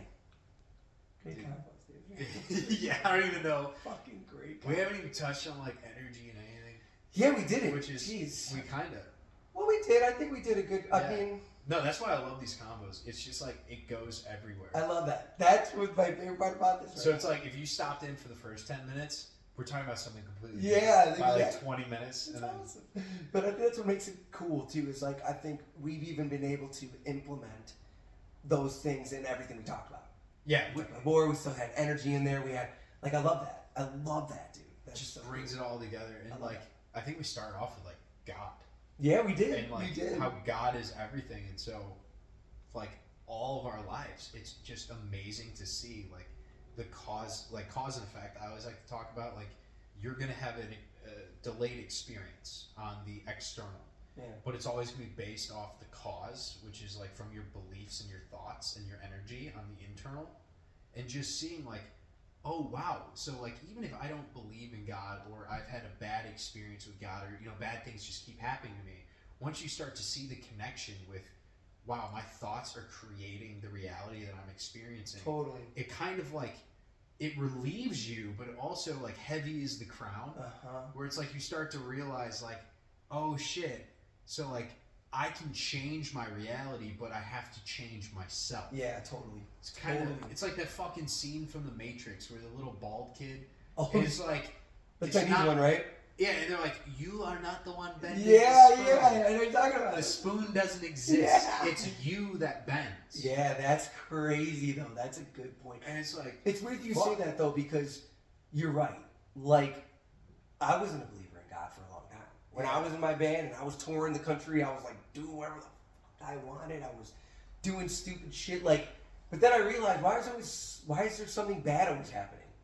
You know what I mean? Like, why? Why am I doing all this shit? Like, but now that as I get older, I'm realizing it's like I put myself in those situations. I was doing bad shit. I mean, like, if now that I'm more of a firm believer in God and I see some of the values that he has, I see now that if I do good, good things happen to me. Like if I think good, if I'm positive, like I said, if I go to the gym and I'm like, I'm gonna have a great day at the gym today, I'm gonna work out great, I'm gonna talk to people, I'm gonna have a good time, good things will happen with me. I will have that good time. That thing, God or Jesus, whoever, the light, the spirit will surround me and have me feel good about myself. You know what I mean?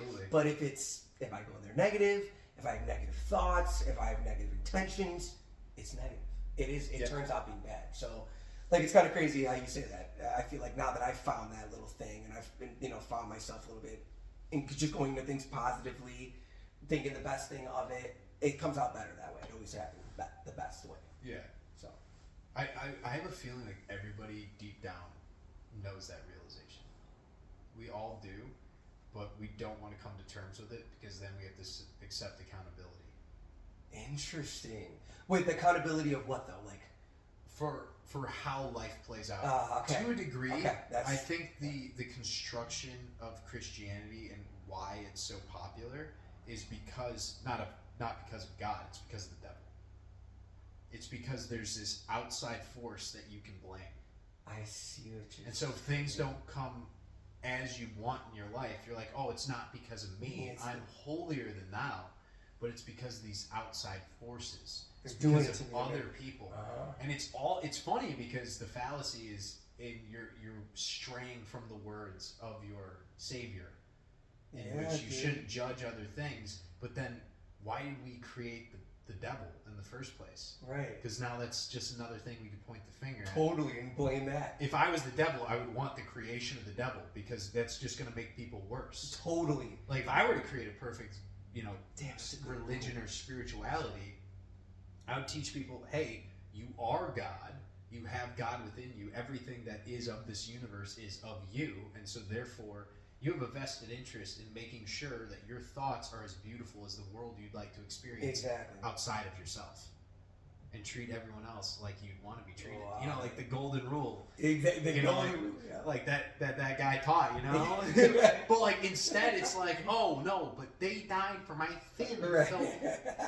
But that's a good point. I'm like, fuck. You're right. If I was the devil, I'd want them to create a devil because I'd fucking, yeah, you're right. Me. Something to let me take it. Yeah, that's a good point. I'm gonna bring you down here with me. Yeah, that's a good point. Your finger at me. I love that shit. That's crazy though. That's a really good point. I never thought about that like that either, dude. Yeah, judgment is a scary one. It's probably like one of the easiest traps to fall into. Just like, I agree with that. Because we have all these other people, and because like there's social media and all this known knowledge and thought forms, it's so easy to just take a snap judgment of another soul based off an opinion. Right. It's crazy. That's but like, I wonder if it was the same, back in the day, like where it was just like you have a newspaper. Like there's no phones, there's no TV, there's no sense of news. It's like when you see somebody on the street, I don't know your LinkedIn, I don't know your Instagram, I don't know your TikTok, I don't know what you like. I don't have all that detail that I can see before I talk to you that's now going to skew how I treat you. Instead, it was just like, hey, neighbor, how's it going? So much more simple. It was just simple. Yeah. And so I feel like life was just so much... There was probably more communication. Yeah. Between people, right? Like deep communication. Yeah, because you'd have to really get to really judge that person. Like, no, I talked to him. He's not a good person. He told me about this, and you know what I mean? Like you can judge people a lot better, probably. But yeah, now it's like you just look at someone's Facebook. Yeah. Look at their fucking profile picture. You're judging. You're like, oh, this dude definitely fucking eats McDonald's every day, or this dude fucking his parents beat him, or you know what I mean? Like people just judge just from quick things like that. That's a good point. That's a really good point too. It's always funny like why we do it. Like when I've fallen into that path of judgment, for sure, heavily when I was like younger, and then sometimes I have to come up. Like we always have these emotions come up. It's just our job to discern. Like, all right, am I gonna allow that, or am I just gonna let it pass? Right. Just like being meditative, I guess, or stoic is not acting on the emotion that comes to you, like not acting on the judgment.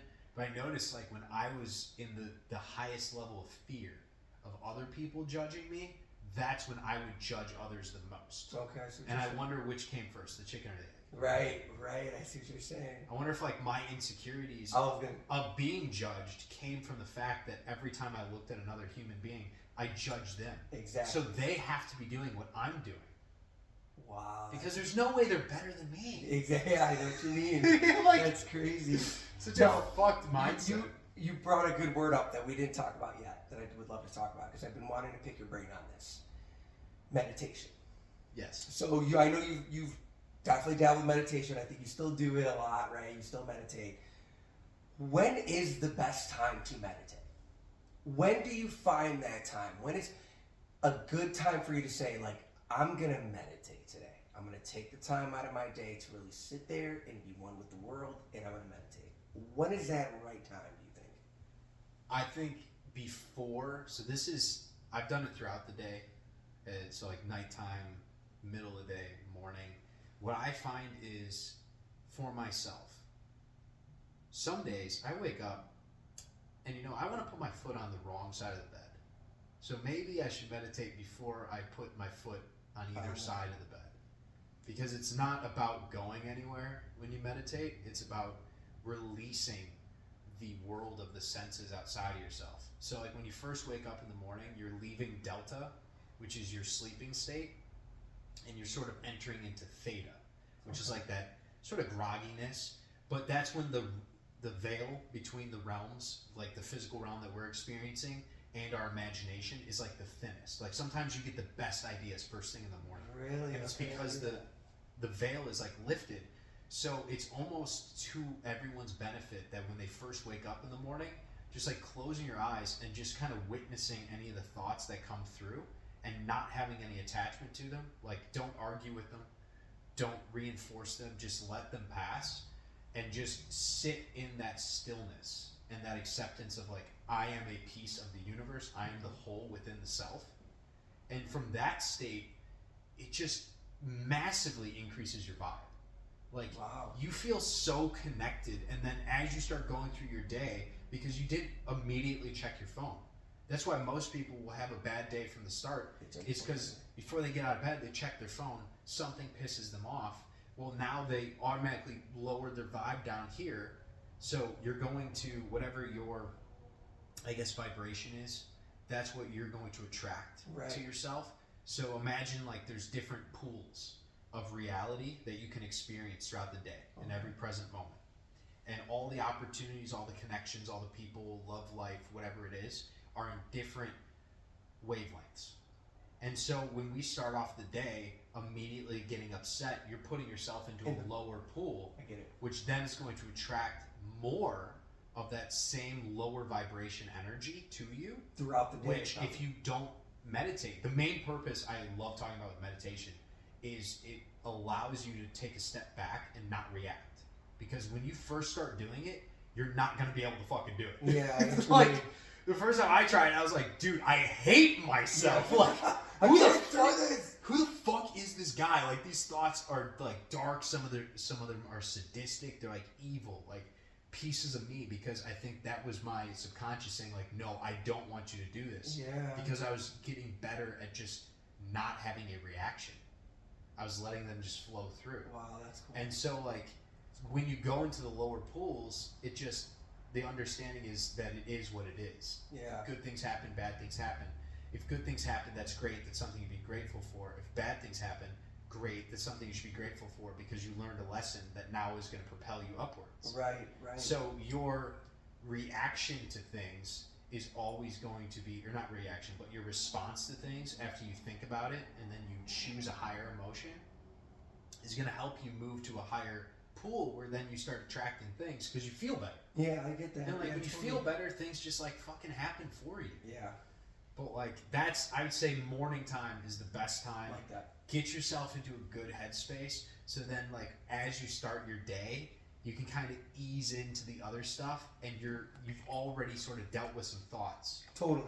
And seen them and not taken a reaction to them. So then when you get upset, or not upset for that matter, something happens on your phone that you get pissed off about, you're just like, you know what, it is what it is. Yeah, right. I feel like I've done that a lot more, but I've always tried to find that time. Like, I've been trying to get into meditation lately. I've been trying to do more time of just to myself, quiet, like you said, but I can never find that time when to do it. And I think you're right. I like the morning time. I get up pretty early for work and stuff, so like I have that time on the drive to just, sometimes I don't listen to any music. I just drive and I just think in my head. I kind of meditate, I guess, in a sense, you know? But I want to definitely find more time to just sit down and legitly meditate. Like in a room with no noise, no nothing, no things to get in my way, nothing to hear, just me and my thoughts. Like, that's my next mission. That's my next like thing to do for sure. I love it because, like you're saying, like the driving, like almost everything in a sense is meditation. Like everything, like cooking can be meditation, like creating music can be meditation. It's just like the absence of thought is what meditation is all about. Whoa. Because when you're working from a state where you don't have to think, that means you're in flow. Ooh, whoa! I like that one. That's actually pretty good. I don't have to think about like what I'm doing when I'm cooking. It's just like coming through me. Right. It's like my hands are just moving. And a lot of times, go look at like Gordon Ramsay or like these professional chefs. You're just like mystified. Yeah, they're not thinking. They're not thinking. Same thing with fucking artists. Same thing with some of these musicians or like the DJs that will get up there and they're doing all this fucking stuff. Bob Ross is just talking. Yeah, fucking Bob Ross. Dude, that's amazing. They're just like, they're in full flow and they don't have to think. And I almost, that's a good point, dude. I see it with like professional athletes too. It's like when you practice a punch 1,000 times, it just, you know. And you even feel it. Like you've been in enough fights that when somebody moves their hips a certain way or they drop their shoulder, you know what's coming next. And then your body, your nature just automatically knows what to do. That's a good point. You don't have to think. It's like the one who thinks is the one that loses. I see what you mean. Yes. And so it's the funniest trap ever for humanity is consciousness itself. Yeah, that's crazy. Because it makes us think. For real. So it's like, oh God, and then I always like to think nowadays that this is just my idea on it, is that they want us to think more instead of less. Because if you look at the design of the school system, they always prioritize things like STEM. They want you to be better at the math and the sciences. True. And the number one word that comes up for schools as like being important for young students to develop is analytical. Mm-hmm. Yeah, you're right. And so you're like you're like looking for problems. Yeah. You're looking to solve things because there has to be something wrong. I have to piece through all these numbers. And so it forces our mind to be programmed in such a way that we're always trying to perceive what could be going wrong instead of looking for the benefit. Yeah, what right. could be going right. Right. It's like we get trained into it. Totally. And it's fucked. Like my brother brought it to my attention that that's crazy. I never saw I got a one of the nephews. He's a little bit older, and so he's going to start going to preschool. I think it's preschool. And I looked up the preschool that he was going to, and it showed the classrooms, and it was like every color you can imagine. It was so colorful. It was vibrant. There was like pictures everywhere, and so it really sparks the imagination. And then I thought back to like as I grew up and like all the schools. By the time you get to high school, it almost looks like a prison. And then you get to the cubicles at work. Yeah. And it really is like a prison. Like they just, over time, it's like they strip us of color. They strip us of this imagination because they want to kill off the imagination. True. Because that's where our intuition really thrives. Is that imaginative state. You're right. Where it's like, you know, I can envision what I want out of my life. And then how am I going to get there? Oh, I'm going to act on this. They want to get rid of that. Yeah, totally. Because that's the bridge point between us and God, is our intuition. And so the more that they can make us analytical and looking outside of ourselves and perceiving with the 5 senses instead of feeling with our 6th sense, right? They're trying to just fucking cook us. Totally, dude. Turn us into robots. 100%. And that's why I think I like because if you think about it, I mean, that's what I like about a little bit about meditation, what you were saying. It's like, you let your mind, you're not so critically thinking like at school, you know. Yeah. You let your mind roam and have that imagination and think about things a little differently, right? Where, like you said, at school they try to make it to where you have to learn this. It is this way. There is no other way, you know? Like, that's what's really cool about what you said with that. Like, that's what I like about meditation, is I get to free my mind from that. Free my mind from the always the same thing that is supposed to be that way. Really, you're right. They just want us to think that way. They want us to be in that one line. That fucking, the Rockefeller special, baby. Yeah, right. So we own the school system, we own the books. We want you to think a certain way because we want worker bees. We don't want thinkers. Yeah, we that's don't a want good point. people, and I mean, like, even tax law and stuff, they say that they're doing a lot of the things they do for, like, the small guy, but realistically, everything is just formed from these massive corporations and these trusts. I mean, you were in it, bro. You're for sure. No, I can say one thing, like, to all the people that are liberal that are watching, they ain't ever paying taxes, dog. They ain't ever paying taxes. Fuck you mean. When you got that much money, you can just set up a trust, and then you open up a nonprofit, and then you flood your income into this nonprofit. And so you can have some other expenses in there, but the rules with nonprofits are that you don't have to distribute the money immediately. So you can hold it in there. You can use it for whatever you necessarily want. So you can buy more assets with it. Wow. And it's tax advantaged. But only 5% of the money that goes into a nonprofit charity has to be used for charitable reasons. Only 5% of it? 5%. Oh my gosh. It's disgusting. I did a tax return for a guy that was worth over half a billion. Didn't pay taxes. My gosh. Didn't pay taxes. And it's like, I would look at it, I was like, where does all this, like, actual capital come from? Wow. And they would, you know, they owned a company, they would get stock options, they run to the bank, and they say, hey, I have all these stock options, can you lend me some capital? And so then they would get a loan, which loan is non-taxed. Of course. So now they use all the money that they have their stock options as collateral for over at the bank, to then invest in their own company, to buy more assets, to increase the valuation essentially of their company. Right. And as that valuation increases, the value of the stock options increase. Wow. And then they just go back and they borrow more and more and more. And because they're borrowing so much money, it's at a preferential interest rate. So it's like they don't have to pay anything back. Dude, that is crazy. And it's all tax-free fucking money. It's a joke. It's a giant Ponzi scheme. I never knew that. And for every fucking dollar the bank holds, they have fractional reserve banking, which means for every dollar that they have in reserves, they can lend out 9. That's what that. Yeah. What? Yeah. Yeah. Oh my dude! And so now there's all this. You have all the super elites essentially that can take all this excess assets, whatever they can use as collateral, right, to get this tax-free money. But that puts a strain on the system to have more money, which then leads the money printers to make more money, which causes inflation. So it's like this one small group of people keeps buying up all the assets. They keep buying up all these ways of producing income that then they can use as collateral to get debt-free cash. They can do whatever the fuck they want with. Holy shit. And then all the time, the price of a cheeseburger shoots from $2 to $5. Dude. And we feel like we just got to reach around. Dude, that's like, what the fuck? Crazy though. What the fuck? Do it like that, dude. Yeah, that's why I left. Because I was like, this is disgusting, dude. Bro, holy. This is disgusting.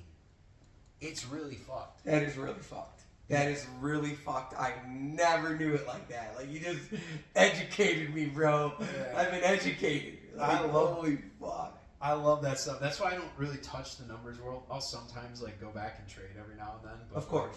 I'm really good on how just dark that is dark, dude. I never knew that. That's crazy, man. Money is evil, man. That shit is fucking evil. We all love it. We all need it, but God, it's evil. It can be evil sometimes, dude. Yeah, I do share that same sort of opinion. Yeah. I think it's like neutral, but it's just used in evil means. True. A lot. Like, because I think once we get to a certain point in humanity, I see it as like, what if all these evil billionaires were replaced with like actual good humanitarian billionaires? Right. Like, what if our world had a bunch of Batmans running around? Dude. That were like, no, I'm going to take it on me I'm gonna put the team on my back, and we're gonna fix this shit. That's true though. And Man, life would be so different, dude. Like we would have a utopia in under like 20 years. Yeah, that's it crazy. would be day and night. It's never. But no, I mean we have to have a real come to Jesus. Yeah. No joke intended there. Like, dude, everybody's got to come back to Jesus. Where it's like, even political parties, you look at that. It's like two wings of the same bird. And, and behind closed doors, they're all friends. Because at the end of the day, it's like, hey, I'm gonna win office this time, and I'm gonna do a bunch of policies, but your people are gonna hate me. Yeah, exactly. So now they're gonna lower their vibe, and my people, they're gonna be stuck in pride or whatever it is. If you're talking about vibrations, right? But all the while, we're gonna focus on each other and what our issues are based off the parties. So we never talk about the banks. We are never going to discuss the central banks. They'll never do it. That's insane. And they don't. Anyone who's done it, JFK, gets killed. Yeah, JFK did do it. Yeah. That's they don't ever talk about the banks. He wanted to go back on the. It's a great point. The silver standard. Really, JFK did? Yeah. Wow. We wanted to return to silver, so then our currency's pegged. See, and I think like you think about it too, like in the old days when there wasn't money, it was like bartering. Yeah. Everyone just bartered. Like, okay, you have a cow, right? And I have this. Let's barter. I'll trade you. Fuck it. You take my cow for a couple weeks or whatever. I'll take your fucking sheep so I can shave it for some wool or whatever, right? Exactly. Like, that's kind of crazy. Like, I wonder, like, I mean, not that it would go back to that, but what if there was some kind of system like that? We traded a little bit more. We didn't just, it wasn't all about money, like who has the most of it. It's like, what do you have that I need? And what do I have that you need? How do we make it work? How do we trade these things? How do we help each other, you know? I think that would be a wonderful... Right? I would love it, but like we could get there. I think once the central banks are sort of kicked out and every country is sovereign for once and has their own currency, you kind of institute the thing where it's like, hey, if you are creating something that gives back to this place and people want your goods, they're buying your goods, we're going to just pay you for the creation, whether people buy it or not. Yeah, I see what you mean. And so, like, it's always going to stimulate this economy. And instead of people just working for whatever that salary is, that they're going to lose half of it, you wouldn't have taxes anymore. You wouldn't need taxes anymore because we only ever instituted income tax for World War I. Yeah, that's a good, You take that out, you replace Social Security, you get rid of Medicare because you teach people vibrational healing techniques. Yeah, no more, no more prescription, no more medication. No more prescription drugs. Yeah, dude. Food that actually keeps us long, dude, living and healthy for, you know, our entire life. And then you get a lot of this bullshit where they blast us with frequencies and sound waves that lower us down.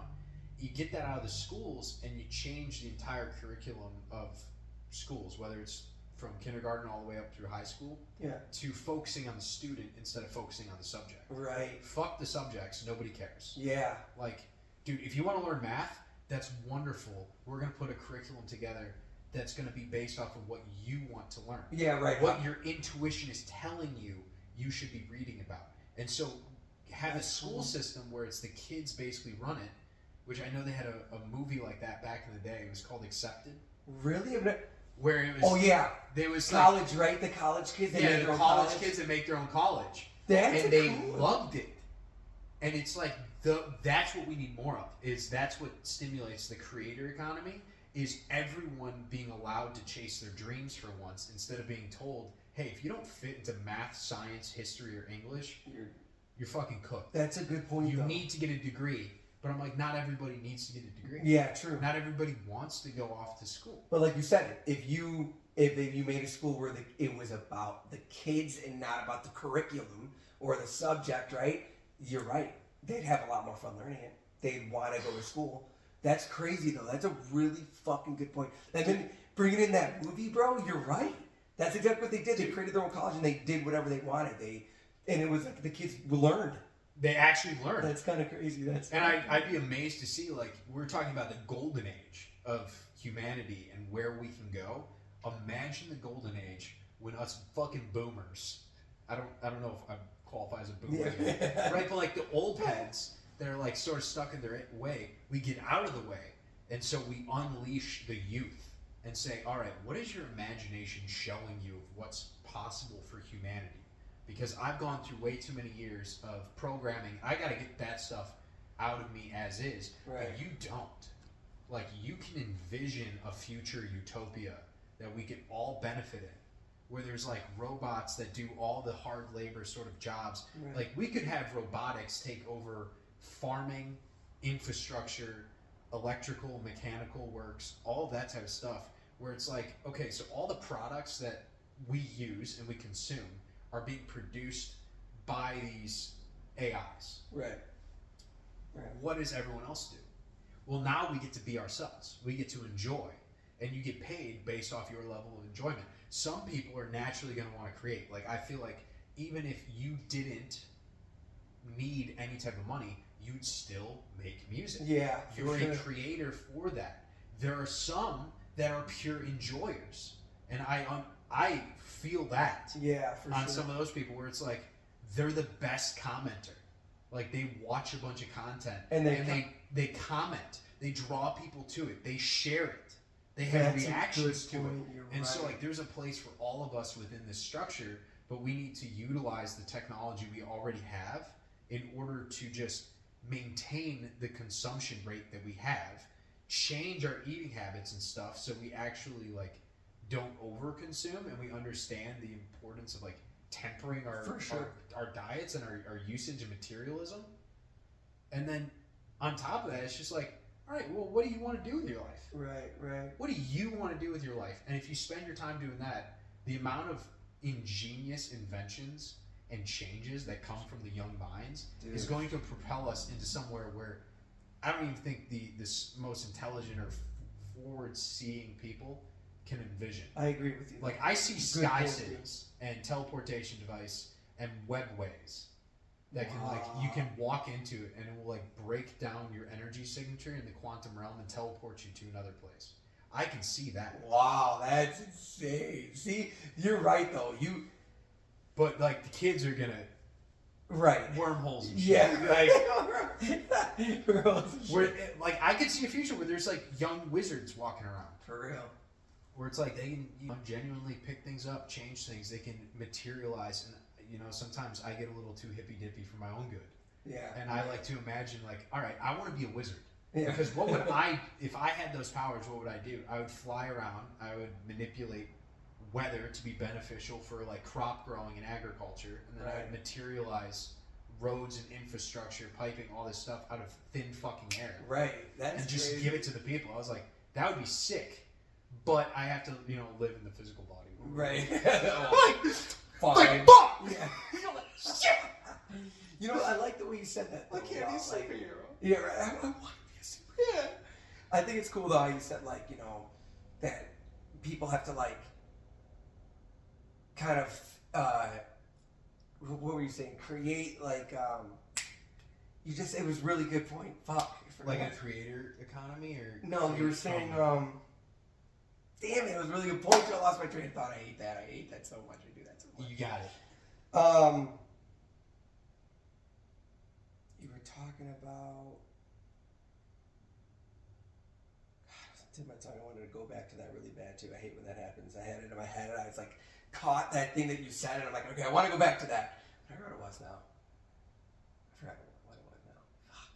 Like, create from flow, or no, true self, or I'm trying to think. I hate when that happens. I hate when that happens. It always happens to me. I had a really good idea. I wanted to say something, piggyback off of what you were saying before, and now I forgot what it was. It's okay.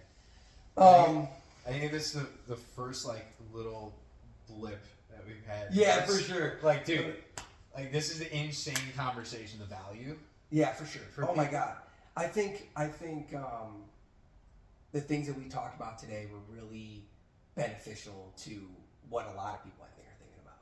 We just jumped around to so many things, but everybody's probably jumping around like that right now. Thinking about spirituality, God, religion, the wars, transgenders, you know what I mean? The president. Yeah. Like, you know, like we talk about so many different things, and I think dating, relationships, food, nutrition. Dude, seriously. Being in shape. like, I think we should like solidify it all into like one main point. Yeah. What do you think that point would be? Wow, that's a cool one. That's not... like if you were to remove, I like to call it like closing off the world, or like you're in darkness, right? There's no one else that exists. It's just you. What is like that one piece of advice that we can get as a lesson from everything that's been going on? I think for me, like, I don't know why when you said that, the first word that came to mind in my head was like appreciation. That's I don't the know best why. word. When I like think about like that dark thing you said, there's nothing like, I would just like have appreciation. Like, I don't know, like right now the world is a crazy place. There's so many things going on. Like, I appreciate just waking up in the morning. Like, I just appreciate getting up. Thank you, God, to whoever you pray to. Thank you for getting me up today. You know, like, I'm breathing. I'm here. I get to live another day. And at the end of the day, I do the same thing. You know, like, before I lay my head down, I'm like, man, thank you for helping me survive this crazy day. You know, there's so much stuff going on in the world. So, like, I mean, if I were to, like, put it all together and end it, it's like, even after all the things that we talked about today, from spirituality to nutrition to life, everything, like, I just appreciate it. I appreciate our conversations. I appreciate us doing this together as a unit. You know what I mean? I just appreciate it, man. That's where I would. I appreciate you, dog. For sure, dude. Well, it's all love, baby. It is all love. It's funny that you said appreciation, because I got a synonym. Jeez, I'm retarded. I was gonna say gratitude. Ooh, okay. Okay. It's kind of like in the same vein. Like, hey, man, we don't know if tomorrow is guaranteed, but we got right now.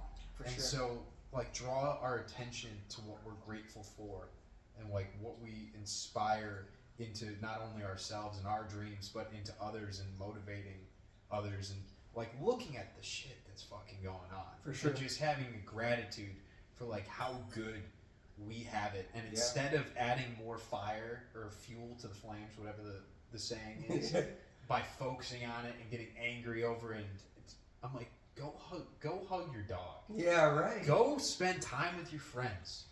Go actually talk to that girl that you've been avoiding, and like be grateful for that present moment. Like, you feel that little bit of fear creep up, and you're like, oh man, I really think she's cute, but like then it's all good when you start talking to her, baby. And it's like that gratitude. It's like, life is so beautiful, let it be beautiful. I love that, dude. Like, fuck. That was nice. I like that. That's a good.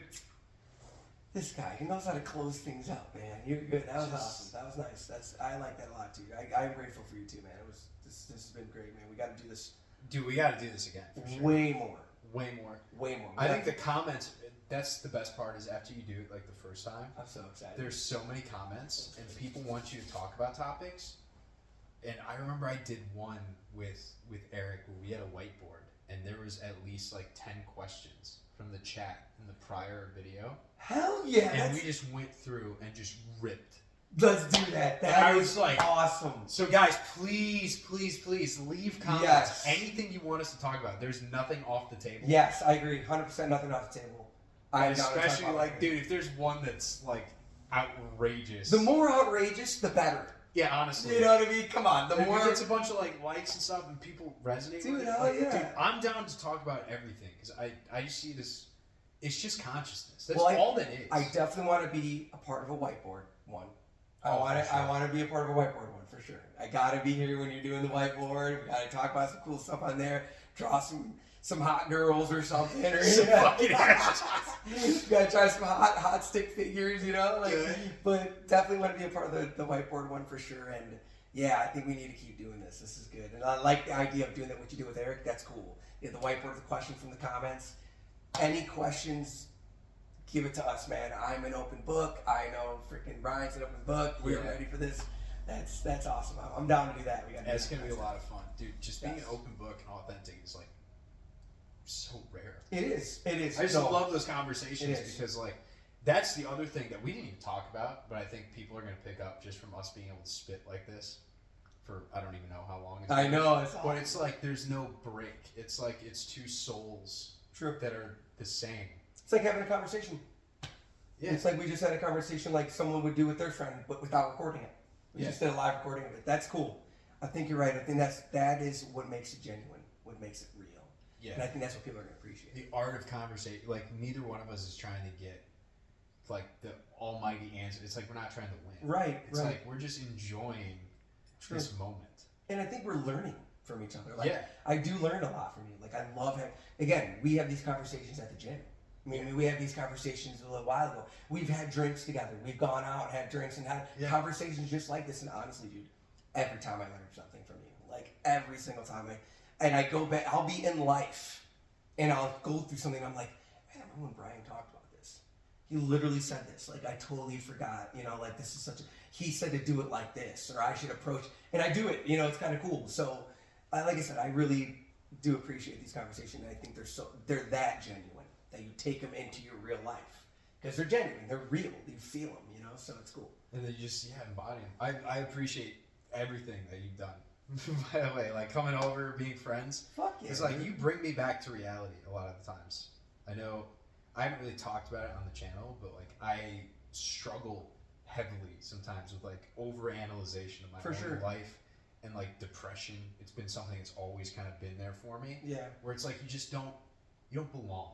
I get that. Really. I get that. So like having genuine connections, it's almost like something that tethers me to this realm and keeps me here. True. Because otherwise my soul is like, it's kind of like Chester from Linkin Park. Yeah, I see what you mean. Where it's like, I see what you mean. I don't know how I belong here. It doesn't feel like I found my home, but I found my homies. Yeah, I love that. And so like once I find enough homies, I guess that's the home. That's it, dude. Honestly, bro, that's fucking it, man. The homies make the home, dude. Yeah, it's true though. You're right. Like I think I've been there where you're at. You know, like where I don't know if I belong. But you're right. It's these conversations with people that you meet that you make friends with that.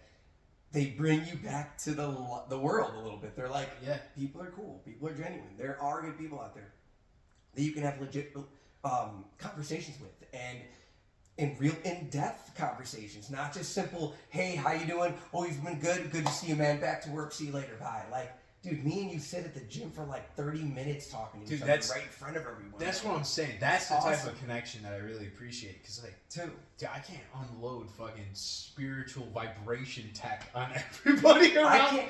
Dude, you're the only one that answers my question. Like, I'm a guy that just asks a lot of questions. I'm that dude. I'm like, I don't get it. What do you think of this?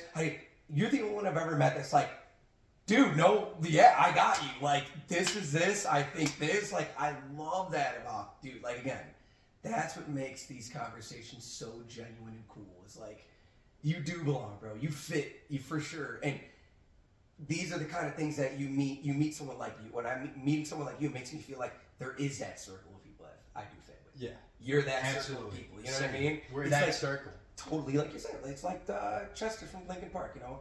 Being in a band is kind of like that. You know, it's like you meet these people that they just connect with you. They do the same, they think the same, they're like you. You know what I mean? And like I think that's something that's really, really cool about the whole thing. And that's what makes it more, again, genuine. And it shows appreciation, gratefulness that we're here together, that we're doing this together. Like, it's cool. I got it, dude. I think this is definitely for the future and for the more and more of these fucking videos gotta come. More and more, get an extended cast as well. Yeah, dude, we gotta do that. That would be fucking insane. Get some girls on here. Yes, why not, dude? Crazy work. We need it all. We need all. Hey, if any girls want to come on, we're talking about baddies. Yeah, baddies only. Sorry, baddies only. Sorry, but like. You know the one that would use our mindset against us, be like, yeah, but I'm a baddie on the inside. Yeah, like, shut your ass up. God, no, you're not. But no, I think that's cool. We gotta do that. Yeah. We gotta do that. I agree. I think all that stuff is so much fun. Just like genuine conversations, because I really miss this. I think this is the first video I've done with somebody else in probably like over a year. Really? I think it was December of 2024. I felt like you've done it a million times already, bro. This is so like, dude, I'm telling you, that was the last time I had Eric. Yeah, that was the last time. And then so I think that's why, like I was saying at the very start, like I've tended away from the couch because every time it was like it's missing. Yeah. Something. Well, it's funny because someone's gonna look back on this video Yeah. And we're gonna be doing like 20 more videos of this, and they're like, I remember you guys' first video talking about how grateful you guys were to be doing videos together right now, and you're gonna do many more, and you're on your 20th one now together. Like, yeah, that's gonna fucking happen. That's gonna be cool. I'm excited for that. Yeah, and I don't even know what we're gonna talk about. Dude, we're just gonna get everything crazy. Tomorrow is a whole new shit to talk about for sure. Oh yeah. Sure, we'll dip into some sports. We'll dip into some more girls. We'll dip into some more life. We'll dip into some more, who knows, cars. I don't know. Dude, this type of shit we can talk about. Anything, right? Like, why not? I think it would be really cool, again, like, to have a woman here. For sure. Different perspective. Again, I think that would be really interesting to have a woman's perspective.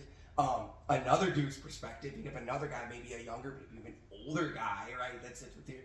Again, there's a lot we can do to make this thing really interesting. So I'm really, really excited. I'm looking forward to it. Me too. It's only gonna get better. I know. Ooh, love you, bro. All right, love you guys. We'll catch you in the next one. Yes. See you around. Sweet. How long was that? Damn, dude, we did. That was like at least